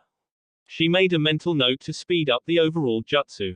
Finally she stood, and looked over to Tsunade. You may want to attend to him. Tsunade finished healing the poor Hyuga Chunin, and looked over at the others. They were okay, despite being unable to move due to circumstances. They were beat. Bad. There was nothing they could do. She looked over to the Naruto and his friends. She had to honor her agreement. Okay, so you win, what are you going to call your new team? Naruto looked to Kyuubi, sending him a name idea via mental connection. He nodded. Naruto looked over to Hinata, she shrugged while tilting her head to side, whatever you want. Her body language said. Naruto nodded then said, we'll call it, Team Fox. Naruto had to hand it to them. His parents knew how to live. The mansion, well actually, mansion, seems a little small when compared to the giant building they found before them. The one building took half of the Hyuga compound. It had 3 stories and a basement, each one with bathrooms all over the place, probably due to the large size of the house. It had a dojo, and artificial hot springs, a medium-sized indoor lake, a bowling alley, and a library filled to the brink with scroll-on jutsus.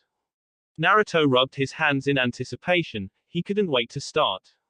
There were 6 different bedrooms on the first floor, 9 on the second floor, and 1 on the third. This happened to be the master bedroom. Naruto reminded himself to ask Hinata on what she thought about sleeping arrangements.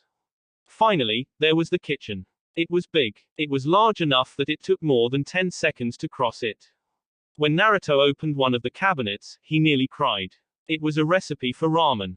Hinata, after being asked what she thought, felt that it was best for them to sleep in separate rooms, no need to ruin their wedding night just because one or both of them was a little amped up. So they took 2 adjacent rooms on the second floor. After they had gotten settled in, a messenger from the Hokage came by. He dropped off Hinata's new Chunin vest, and Naruto was told that, after he had at least a year's worth of experience, would he be appointed Junin. Naruto nodded and asked if there was anything else. The messenger nodded and said they would have a week off before their team had their first mission. Naruto told the messenger to thank Tsunade for him and closed the door behind him. Naruto walked into the large living room. It had a huge fireplace off to the side, had 2 couches, and a large recliner. To think this is just the one house. Naruto said as he sat down next to his fiancée, we don't even know what there is in the rest of the compound. I know, Hinata said, it's like the whole compound in one house. I'm surprised there isn't a grocery store next to my room. There are grocery stores in compounds. Naruto asked. Only when those of inferior blood open them, but still, that's the one thing that's missing. Ah, well, that leaves one question.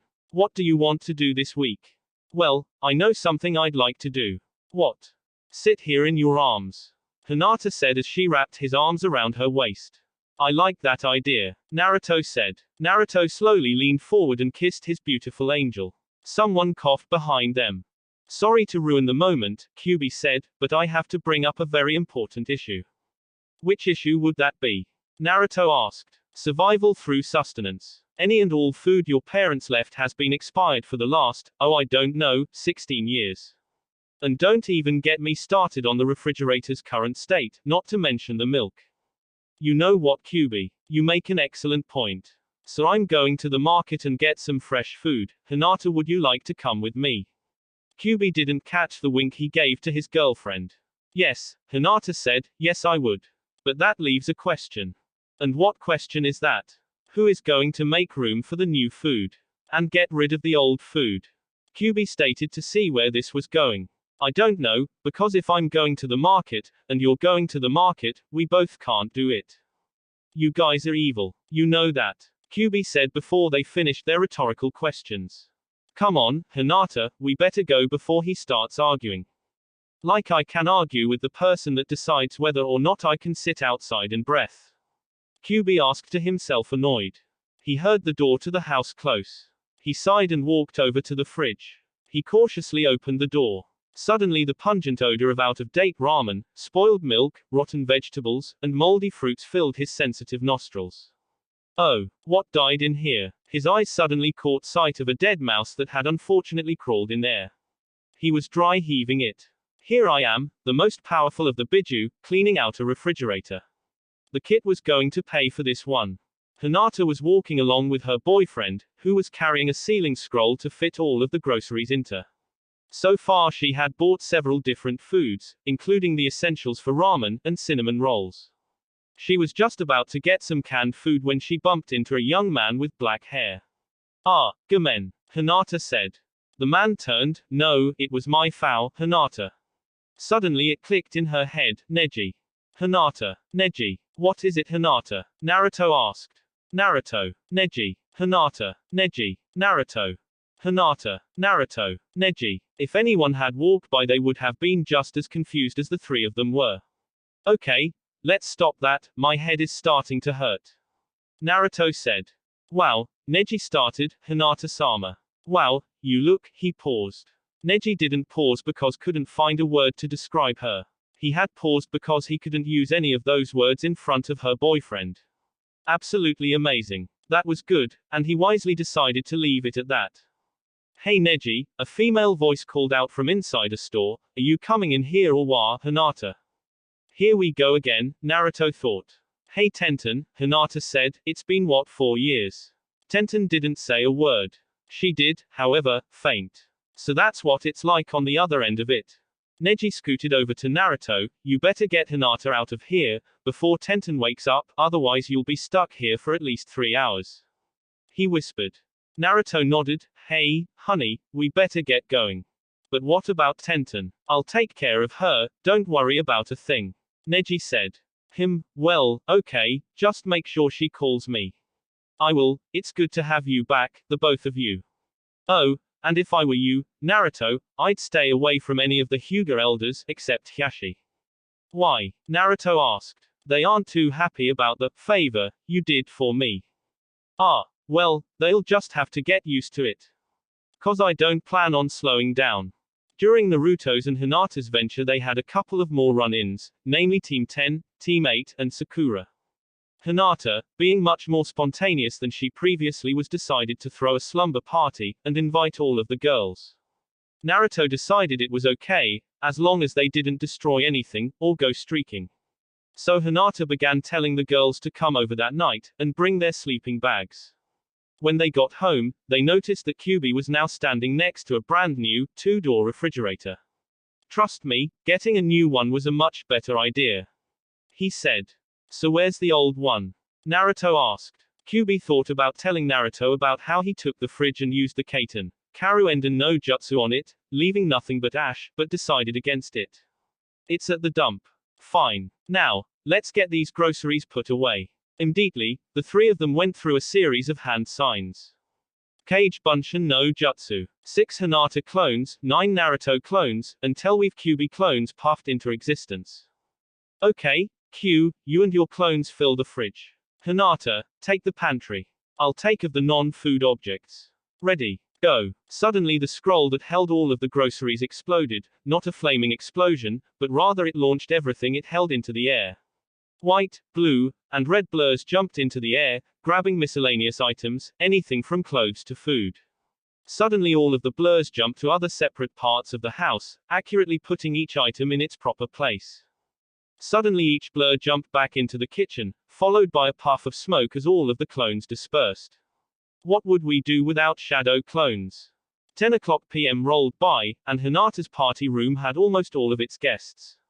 Ino was over by the window, enjoying her time as she brushed Hinata's long midnight hair. Sakura sat nearby, looking through a magazine. Finally, a knock was heard at the door. Yes. Who is it? Hinata asked. Your favorite weapons expert. Tenten said from the other side.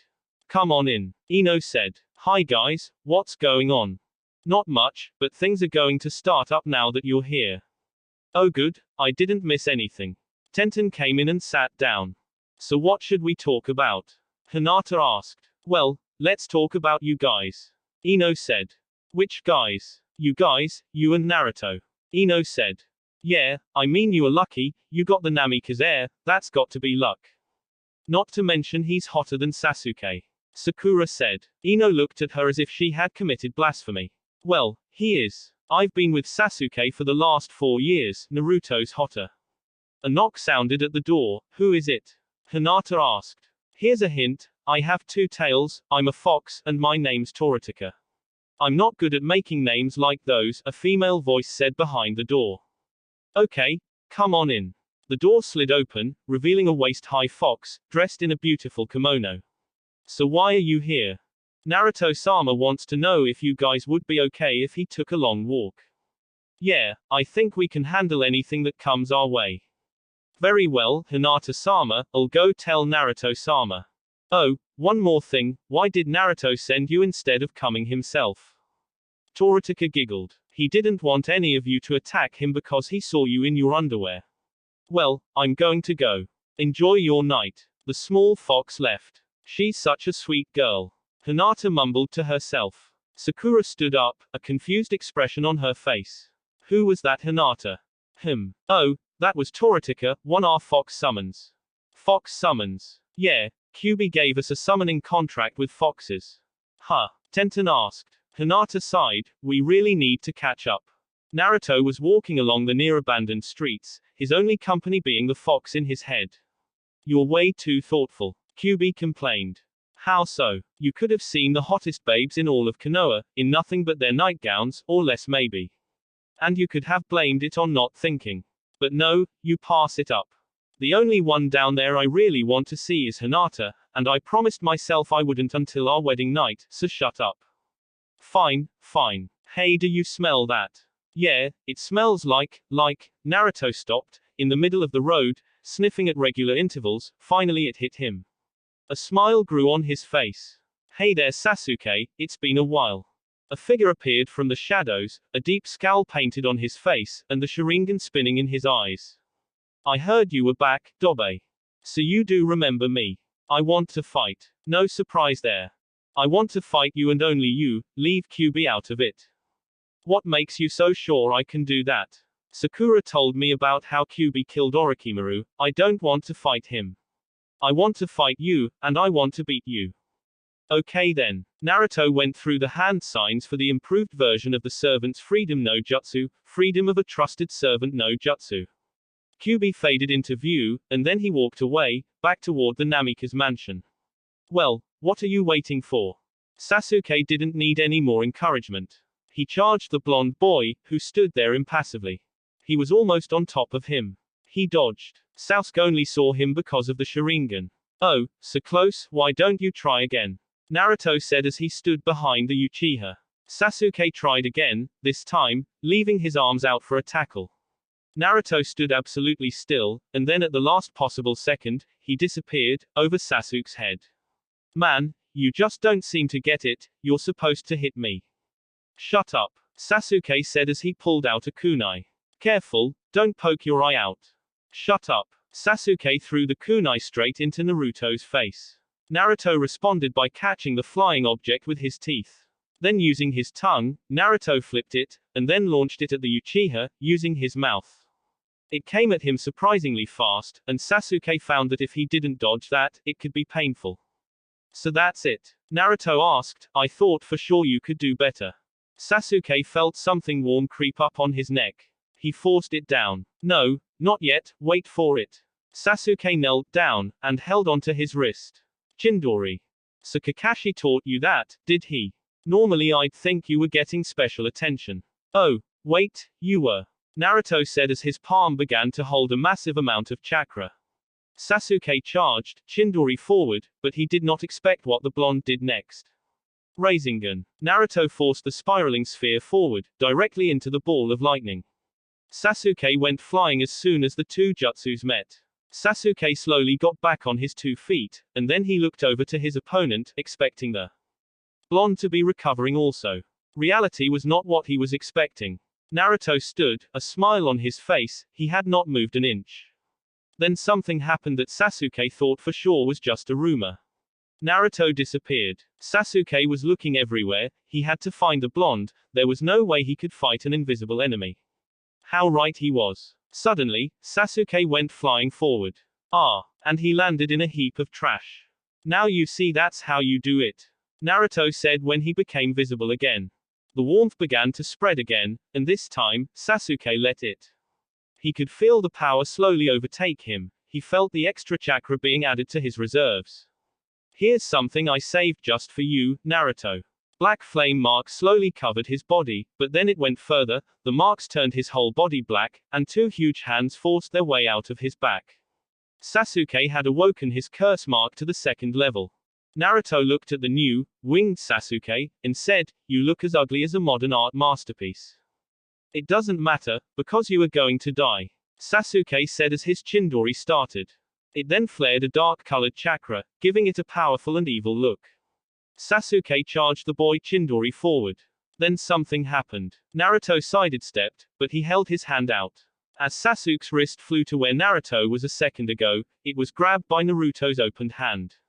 Suddenly, Sasuke was flipped around, and he felt his own Chindori being forced onto his shoulder, but more importantly, his seal. The power slowly fell away, and his marks receded back into the seal. Then Naruto lifted his hand, and it started glowing red. He then placed his hand on the seal. Sasuke Uchiha, from this day forward, I, Naruto Namikaze, will cripple your hatred. Sasuke suddenly had a flood of memories, everything he had done, every time he had coldly ignored each and every one of the girls, every time he had been arrogant, prideful, and cold. Every hurtful comment, everything he had ever said or done. Suddenly Sasuke found himself standing in a spotlight, surrounded by darkness, and in front of him stood an old man, and a young man. The old man stood, leaning on an ebony cane, his long white beard almost impossible to find among his long white hair. His face had many deep wrinkles from where 1,000 smiles had sat. The young man had a torn shirt, thousands of cuts on his body, he was in need of a shave, and a medic nin. Then it hit him, both of these men were him. Wah! The old one lifted his hand. I am the Sasuke that could be. The one in desperate need of a razor scowled and said, I am the Sasuke that will be, if you keep living like you are. Then a voice behind the current Sasuke said, one dies a grandfather of 30, the other dies alone, in a ditch, at the age of 17. Sasuke turned and he saw Naruto, and his future counterpart, the Rokudaime Hokage. One fights to protect those who are precious to him. The other fights with hatred for his brother. I'll let you choose which future you want, and then he will tell you what he fights for. Naruto faded away, leaving his Hokage counterpart. The aged Naruto looked at the current Sasuke and he said in a mellow voice, choose wisely, dear boy. One fate can change another, and then another. I will not say to give up on your ambition, but do not let it ruin your life, it is too much of a precious thing to waste. Then Naruto faded from view. Sasuke looked at his counterparts. The younger one had a wild look in his eyes, the older one had a kinder, understanding look. Sasuke stared at him, you, the older one, who do fight for? He was confident in his answer. After all, fighting for someone else could only increase his chances of dying. But what came out of his mouth truly surprised him. I fight to protect those whom I find precious. Hatred was not the same kind of motivation like protecting those precious to me was. What about you? Sasuke asked his other self. I used hatred. I killed Itachi. It may have killed me, but I did it. I won. I did it. Ha ha. Sasuke looked at the younger one like he was crazy. Then it hit him, he is crazy. Suddenly Sasuke found himself back in the street. Naruto stood there, the curse mark floating in his open hand, a questioning look on his face. So have you decided? I think I have. And I think Itachi can wait. Well then, I'm glad to meet the new Sasuke. Naruto said as the curse make disintegrated to dust. It was the morning of the 5th day in their week off. Naruto was enjoying the indoor lake, as Hinata used its waters for training purposes. Shield of water no jutsu. She cried as a dome of water surrounded her. A nearby shadow clone threw a shuriken at her. It hit the water, and slowly began to sink to Hinata's feet. Mizu Bunshin no jutsu. Hinata yelled. The dome then formed into a water clone. They both charged the shadow clone, which started to defend herself against the original and the water clone. The shadow clone then destroyed the water clone, leaving nothing but a puddle. Hinata performed 3 cartwheels backwards, giving her enough space to begin another jutsu. Her hands went through the practiced hand signs, as she began another jutsu. Blade of water no jutsu. Hinata launched an arc of water toward the shadow clone. The clone jumped over the arc, and pulled out a kunai. Encasing ice boots no jutsu. The shadow clone suddenly found herself stuck to the ground by ice boots. Hinata began her second original jutsu, disintegrating water bullet no jutsu. A stream of water launched from the lake and gushed toward the shadow clone. If the clone had been a real person, her torso would have been shredded to pieces. You know, you really should learn some non-water-based ninjutsus. Naruto said as he came onto the synthetic shore. And why is that? Hinata asked as she adjusted her one-piece bathing suit. What on earth would you do if there wasn't a lake nearby? I don't know, bring water with me, maybe. So what, you're going to wear a water good on your back like Gaara? It would ruin your figure. He spread out a towel and sat down on it, waiting to drip dry. Well, what do you suggest? She asked as she sat down next to him. Well, I've taught you the Rasengan, so why not some other Namikaze jutsus? After all, we have a whole library downstairs. You know what? I'd like that. She leaned in and kissed him. Naruto kissed back. Naruto sighed. I love you. I love you too. Hey, I know you've told me 1,000 times, but could you tell me when you first fell in love with me, one more time? Naruto sighed in mock exasperation. Fine. Then he smiled. It was 12 years ago, when we first met. Flashback. A young boy was walking along a lonely pathway in the park, his smiling face shining. But it was his eyes that betrayed his thoughts. Stupid orphanage, can't even tell the difference between a fox and boy. He continued on his way, barely noticing the little girl on the swings, until the scent of lilacs floated under his nose. He turned to see where the smell had come from, and his heart went soaring. Her pale lavender eyes, along with her short-cropped midnight hair, reflected the light in such a way as to make her look like an angel.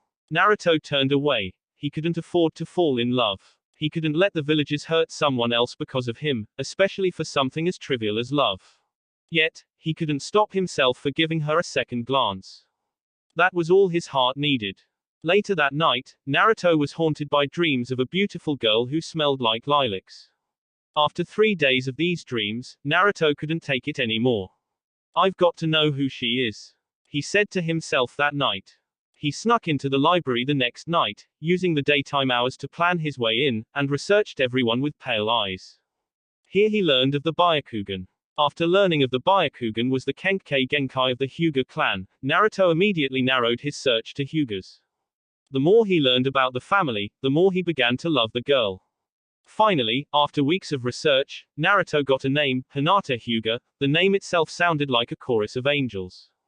Flashback end. When I found my father's box, 4 years later, I discovered in it a letter that said we were engaged. I was ecstatic. The most beautiful person in the world was promised to me, if she would have me. Naruto looked into the lavender eyes. When I first discovered you watching me, my heart started to jump for joy, and I began to love you back with every fiber of my being. But you could never show it because of the villagers. Hinata said from memory, saying the sentence for her boyfriend. No, I couldn't. If you were to be the object of my affections, then if you did the slightest thing wrong against the village, they would want nothing less than your head. So I had to keep them off track and I began to follow Sakura. When I saw you watching me even after I had went after her, I knew that you really did love me for who I was, and I couldn't thank you more for doing so. Later that day, Naruto, Hinata and Kyuubi were all looking for some good ninjutsu for Hinata. They began looking at many of the wind jutsus the Namikas have. Hinata had developed a second affinity for wind during her training with Naruto. This made it easier for her, especially since the Namikaze's family jutsus were almost entirely wind-based. Okay, let's try this one, Naruto said as he handed a scroll to Hinata. The Vortex Punch no Jutsu. Hinata said as she read out loud, B-rank ninjutsu that creates a powerful vacuum around the user's fist which attracts any item, or person, in a 2-foot radius. The jutsu increases the force of the punch, giving the illusion of super strength. It can also be used to grab an item that is just out of reach. Hinata looked over the technical terms, the hand signs, and the needed shape of the wind to create the vacuum. I'll try it out, see how it suits me, Hinata said. Okay then, Q, add it to the list, Naruto said, and then he turned to his fiancée, another scroll in hand. How about this one? He asked, handing her the scroll. Kei's no Yaiba. A rank ninjutsu. This jutsu creates a blade out of wind which, being wind, makes it impossible to block. However, unlike the Kamaiteki no Jutsu, this jutsu requires no tool. This one sounds very promising, Hinata said as she looked it over. Do you think that's enough? Naruto asked her. It better be enough, Kyuubi said. Naruto and Hinata both looked over at him. He had 10 scrolls piled in his arms. Yeah, I think it's enough, Hinata said to him. Good, I'll see you tomorrow. I'm going to bed. Hinata looked at him with a confused expression. Naruto replied by simply pointing to the clock he had set up in the room. Its face read 10 p.m. Already, she asked herself. Over the next 2 days, Hinata tirelessly trained with her new jutsus. At the end of the second day, she had decided to keep 4 of them, the Vortex Punch, the Kei's no Yaiba, the Whirlwind of Kunai, and its more powerful sister jutsu, the Great Whirlwind of Kunai. And then the Hokage called them to her office. Kyuubi, Hinata, and Naruto dressed in their ninja gear, each with a kunai holder filled to the brink with weapons, and the fox blade at Naruto's side. They entered her office, and she made a half scowl. There was silence for a minute. Soon it began. You may have won our bet, but you're still going to have to prove yourself as a team before you even think about getting a mission on yourself. Naruto reverted to his mask's face. What? How on earth are we supposed to do anything when we can't even reach our full potential? Calm down, Naruto. Hinata scolded her boyfriend. She probably has a good reason for holding us back. Tsunade sighed, while Sarutobi slightly thanked the heavens for not having to deal with this headache. Luckily, the third teammate stepped in. Shut up, the both of you. Geez, you're like a couple of kids. She's testing our abilities as a team, how we work together as a team and how we work with other teams. The two teammates looked at each other, and then at the reigning Hokage, who simply nodded. Apparently, you're the brains of the team. Tsunade said to Kyuubi. Kyuubi smiled and replied, I like to think so anyway. Okay, so who are we paired with? Naruto asked, deciding to go along with the idea. You're going with Team 8 on a C-rank reconnaissance mission. Okay, so where are they? They'll be here shortly. Naruto got a huge grin on his face, then would you mind if we disappeared for a sec? Kiba walked into the Hokage's office. He was barely there as he listlessly listened to the Sannin. Then something caught his attention. Your team will be paired with the newly formed Team Fox, who have disappeared for a second but will be back shortly. As soon as she said the words, the office was covered in smoke. A howl sounded in the distance, when suddenly, a horse-sized six-tailed fox appeared. He gave a loud roar, which nearly deafened everyone in the room. Then they heard a crazed laughter. They looked and saw Naruto riding on its head, laughing his head off. Suddenly, behind them, they felt a huge release of killing intent. They turned and saw a huge image of a nine-tailed fox. Shino turned back just in time to see their late teammate step out of a lilac blossom. Was that short enough, Hokage-sama? Naruto asked as the fox he was riding disappeared in a puff of smoke. Very impressive, highly original, don't do it again. Tsunade said. Hey Q. Hinata asked as the boss fox walked over, you really need to go last next time, only one of them barely saw my entrance. Well, excuse me, Kyuubi said, sarcasm dripping from his voice. Hinata let it drop, and decided to say hi to her former teammates. Hi Shino, Kiba. It looks like we'll get a couple of more missions together. Naruto looked at them, evaluating them. Shino would be okay to work with, he was cool and level-headed. Kiba on the other hand, would be impossible. There's no telling how he would act, especially if he was still sore after the Chunin exam prelims. Oh well, I'll just beat him again if he's too much trouble. Akamaru and Kyuubi were acting like the canines they were and sniffing at each other. Thankfully, Kyuubi at least had the decency to change into a smaller version of his fox form, so it didn't make it look too weird. Kurenai looked at the scene of the two teams temporarily joining. She foresaw many headaches. Alright, we'll take care of the formalities later, you have 1 hour to get ready, meet at the village gate. Naruto said, I'll be there. Then he shunshined away, quickly followed by Hinata and Kyuubi. Kurenai, I'll expect a full report on how their team interacts with yours, Tsunade said, happy hunting. She nodded and escorted her team out. Tsunade put her hands to her forehead. Why did I take this job again? Sabutori sighed. You wanted to see, this young man who has guaranteed himself the title of Hokage, and how you wanted the honor of being the one to hand him the Hokage's hat. Tsunade grunted. What on earth was I thinking? Naruto was packing the usual stuff, clothes, ramen, weapons, ramen, toiletries, ramen, a book for the trip, ramen, oh, and did I mention ramen? Finally, after being satisfied with his pack, he walked into the hallway and waited for his future wife. She came out with her own bag, while Kyuubi just walked out of his room. When you have as much spiritual power that Kyuubi had, you don't really need anything. They headed out to the gate and they waited for the others to get there. Kiba, Kurenai, and Shino all came around at the designated time. Okay, Kurenai said, our target is a meeting with a Kumo Chunin and an Iwa Chunin. We are not to interfere with the meeting, but if they attack, we have permission to take them out. Good, I haven't had a good tasting Iwa Nin in the last 20 years. Kyuubi said. Kiba looked at the fox with a newfound fear in his eyes, this guy ate people. Okay then, let's get going. Naruto said as he picked up his bag. You heard him, Hinata said, pushing her former teammates ahead of her, get going. Kurenai sighed, what have you done to my student, Naruto? Lovely day, Naruto mumbled as the party walked along the path through the forest. Kyuubi agreed with a grunt. Don't grunt, you sound like Sasuke when you grunt, Naruto told him. Needless to say, Kyuubi never grunted again. Hinata, meanwhile, was keeping a love-struck Kiba at bay. Come on, just one dinner. We don't even have to call it a date. No, please. No, pretty please. No. Oh come on, please. For the last time, no. Why not? Hinata sighed. You are aware that I'm engaged to Naruto, right? Kiba looked like the world had ended right there. Huh. I'm engaged to Naruto, have been since birth. Oh. Hinata smiled at him. Don't worry, I'm sure you'll find a nice girl one day. It just won't be me. Hinata went up to catch up with her boyfriend.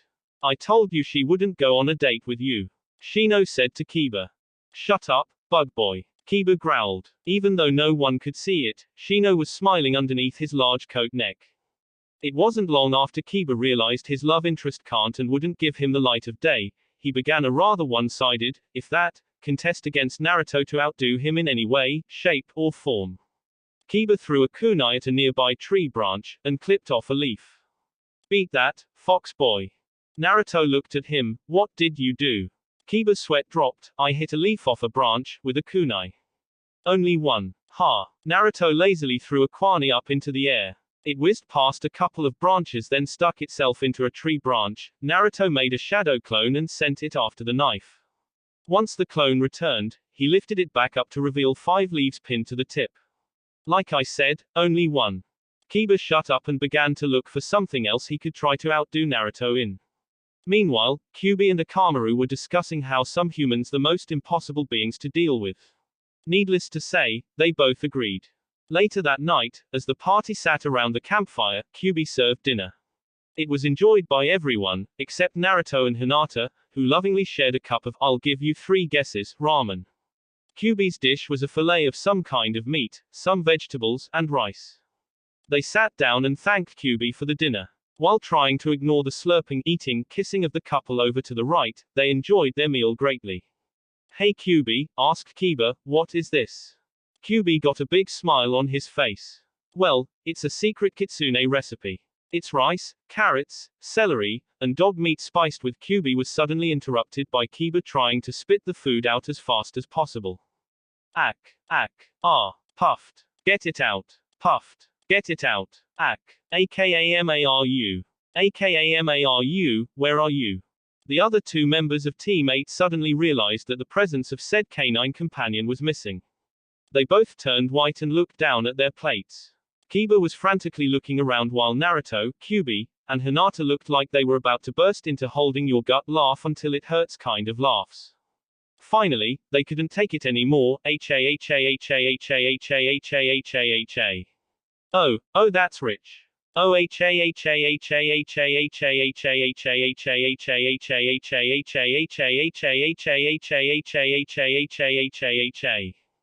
Kiba was about ready to pound them. He grabbed the laughing Naruto by the collar. What's so funny, Namikaze?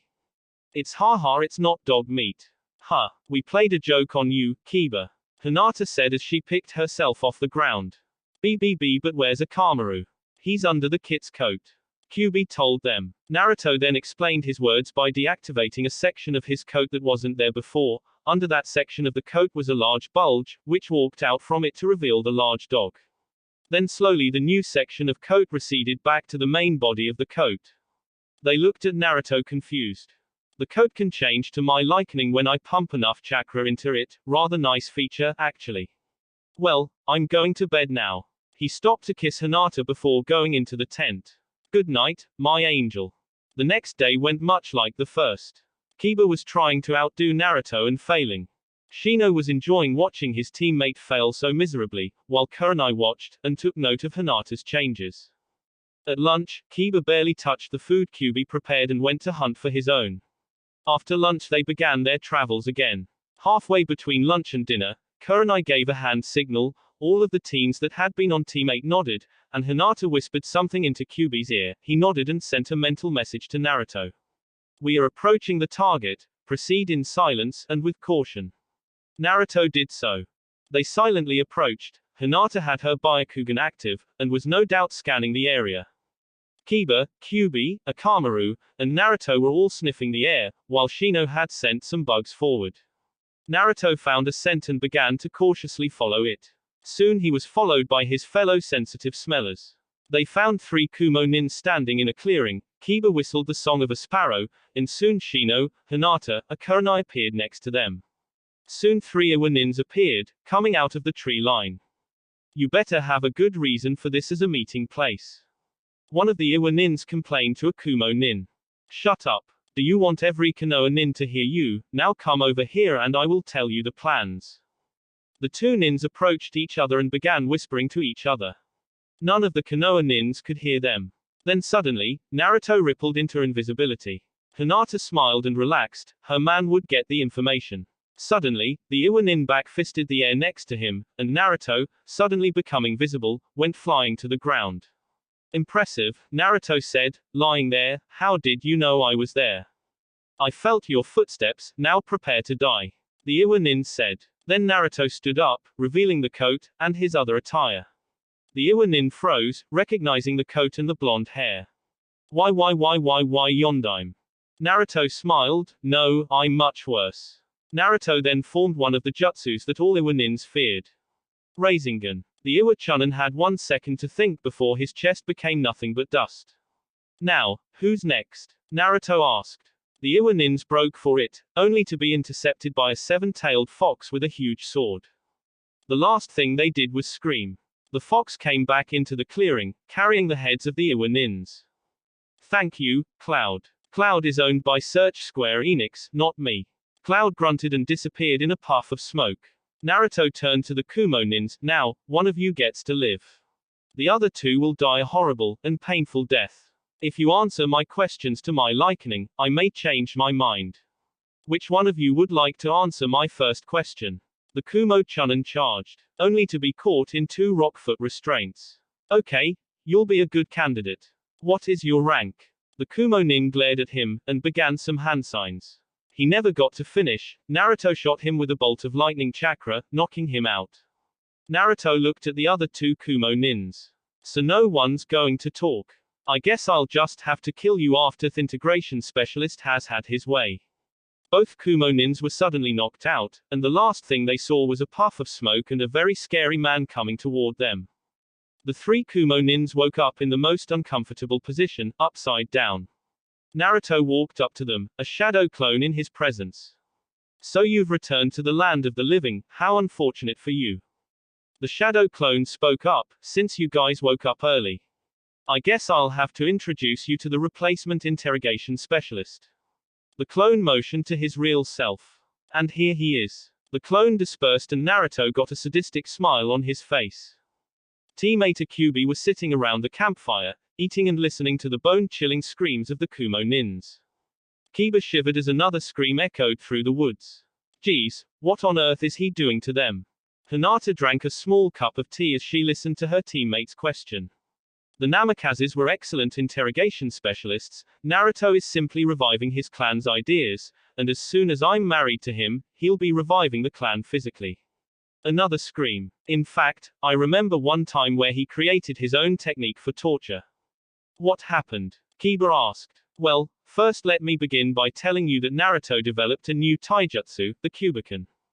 Kuboken is like the Juken with Goken mixed together, so you have powerful Goken punches combined with the Juken chakra injection technique. Now that you know the history, it's time for the story. We were in the Forest of Death during our 4-year training mission and some idiot genin came at us looking for the scrolls Anko gave us. One of them had the nerve to hit on me.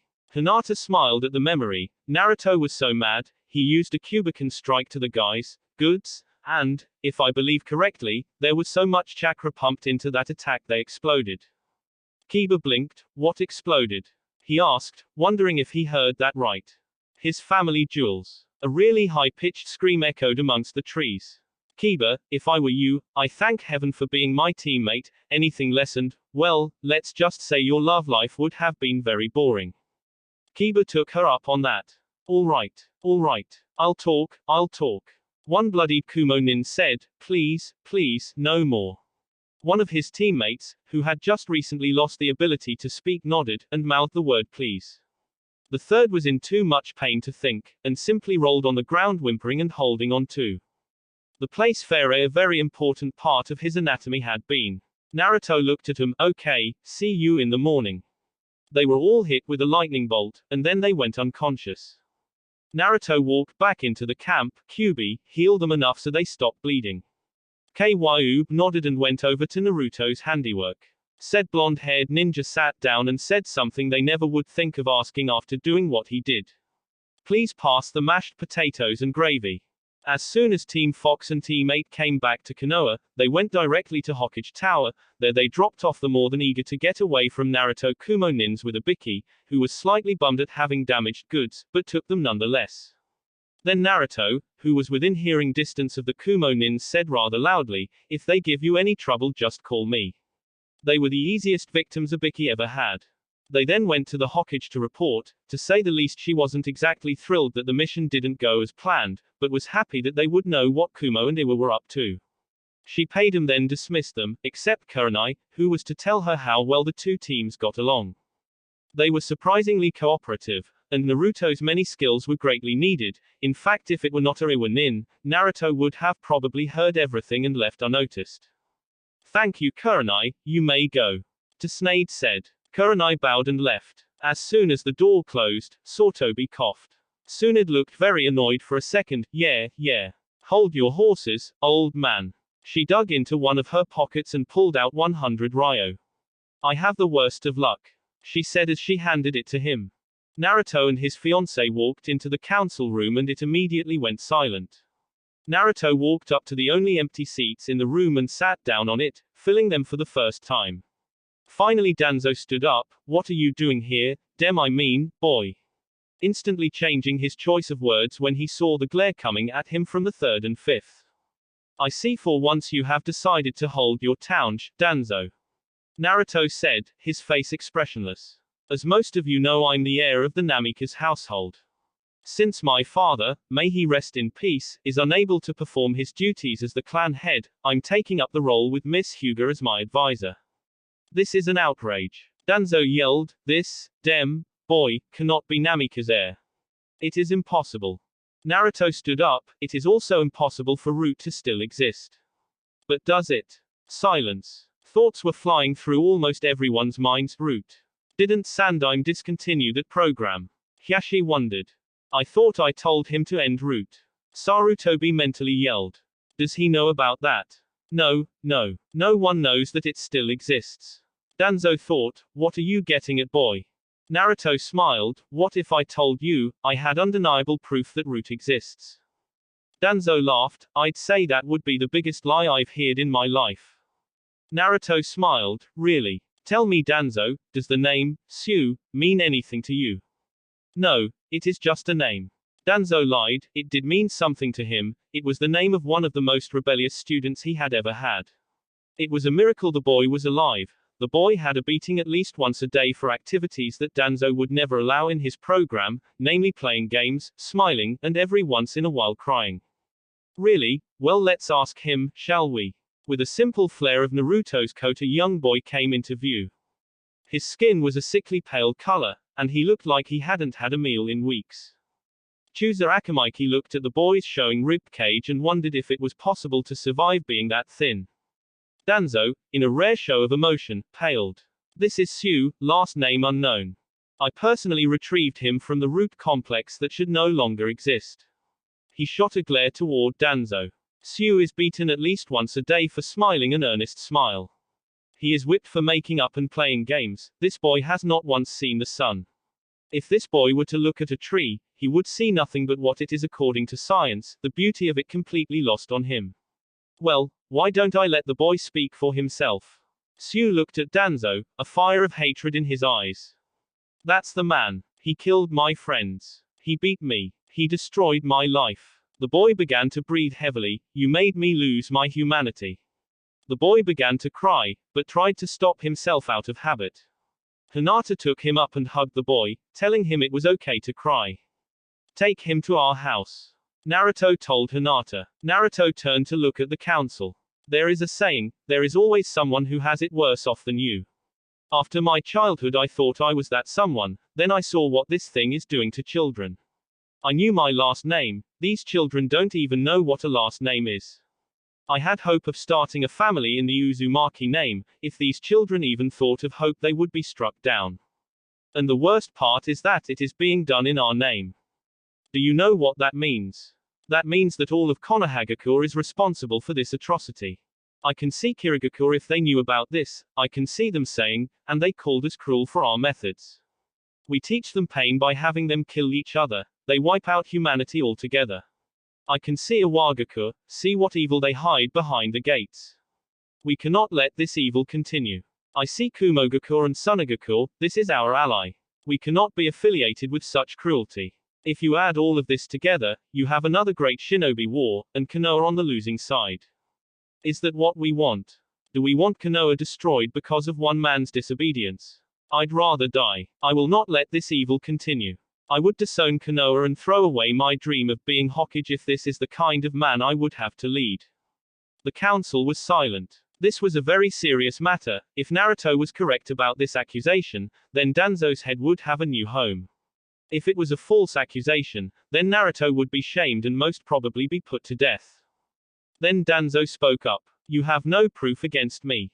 That kid could have been pulled off the street, and every word he said would have been a lie for a meal. If you plan to carry out your accusation, I suggest you find proof. Naruto smiled a foxy smile. I plan on doing just that, if the council will follow me. Naruto walked to the door. He was followed by Hiashi. Then by Chusa, Shikaku, and Inaki and the Hokages. Then Shibi Aburame and Chu Minazuka followed. Danzo stood wondering what was the boy doing, then something he had said came back to him. I personally retrieved him from the root complex, that could only mean one thing. He had to stop that boy. Naruto led the council members down a long hallway, when suddenly 2 Root Anbu agents appeared. You will go no further. One said. Tsunade walked up to them. Stand down. He has my permission to be here. I'm sorry Hokage-sama, but none of you are allowed to go any further. What? You will let us pass. I'm sorry Hokage-sama, but none of you are allowed to go any further. He said again. What? She reared her hand back ready to strike the man. Only to be stopped by Naruto. Calm down, Hokage-sama. Naruto said. He stepped in front of her, his back facing the Anbu. Allow me, he said. Before either could react, he punched both of them, straight in the jaw. Pinning kunai jutsu. The 2 Anbu suddenly found themselves stuck to the floor, pinned by a dozen kunai. This way, please, Naruto said as he continued to lead them. Finally, they came to a large room, with 3 chairs and a bookcase. Naruto walked over to the bookcase and started pushing it out of the way. Then they saw it. The council members stood at the top of a huge cylindrical room. Ladies and gentlemen, I present to you, the Root Complex. Danzo hobbled down the hallway. He had to keep them away from that room. Hopefully, his Root Anbu agents should have stooped them. He turned the corner and saw a sight that he had hoped he would never see. His 2 agents were pinned to the ground by dozens of kunai. Then he looked down the hallway into the room. The bookcase had been moved. Oh, no. He had to get out of there, he couldn't let them catch him. If they got his hands on him he'd be executed. He turned to hobble out of there but then saw another sight he had hoped he would never see. In front of him stood Kyuubi. Naruto looked down at the chain that held the toddlers and broke it with a quick slash of his sword. Why are you doing that? One of the toddlers asked. Because I'm here to show you emotion. What's emotion? Naruto smiled at the boy. Emotion is being happy or sad, loving and hating, being angry or confused. But the rules say we can't be happy. Tsunade looked at the boy. Well, I'm the Hokage, and I'm changing the rules. Kyuubi dragged the very much in trouble Danzo down the hallway to the council members. He threw him at their feet. Here is the man responsible for this. What do you want to do with him? Execute him. Chusa said, children should not be put through this kind of torture. I agree with my teammate. Shikaku said, every hint of laziness gone upon seeing this injustice. I too agree with my teammate. Inaki said, I'd rather die than watch this scum live another day. Chum said. Shibi too agreed, logic may say that emotion would get in the way, but to annihilate it completely. That destroys one's humanity. If Danzo continues to live, then the Aberrane will no longer be a clan of Konoha. And the Hyuga will join you. Hyashi said. The council turned to Naruto.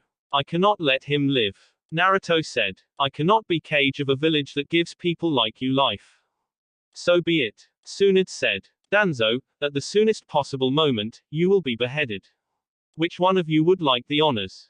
The council members looked at each other, wondering who would do it. I would. A new voice said. The council members turned to see who had spoken up. It was a thin boy with the same sickly pale skin as Sue. He wore black, had black hair, and had a brush and scroll in his hand. Danzo looked up at him. Sigh. Danzo asked. Yes, Danzo, I want to be the one to cut your head off. You ruined my chance to be human, I may never get that back, but if I can stop you from doing this to any other child, then it will be for the good of the village. Sounds good to me, Naruto said. The rest of the council quickly agreed. Tsunade turned to Sai. Whenever you are ready. Sai nodded and unrolled the scroll. He drew a sword with his ink brush. Ink sword jutsu. The sword jumped from the paper to his hands. Danzo began to squirm away, but was stopped by the bone breaker jutsu. Sai lifted the sword high above his head and brought it down. Naruto stared at the corpse. What a first day. Naruto came home to his fiancée and Sue, who had stopped crying, naturally, and when he saw Naruto he ran to thank him. He hugged Naruto's legs tightly. Thank you so much, Naruto-san. Thank you so very much. He began to cry with joy. It was the only thing I could do. I couldn't let Danzo use you, it just wouldn't be right. Just then Kyuubi walked in. Naruto, there are some people who want to see you. Naruto nodded. Hey Sue, I need to go talk to someone. Sue nodded and let go hesitantly.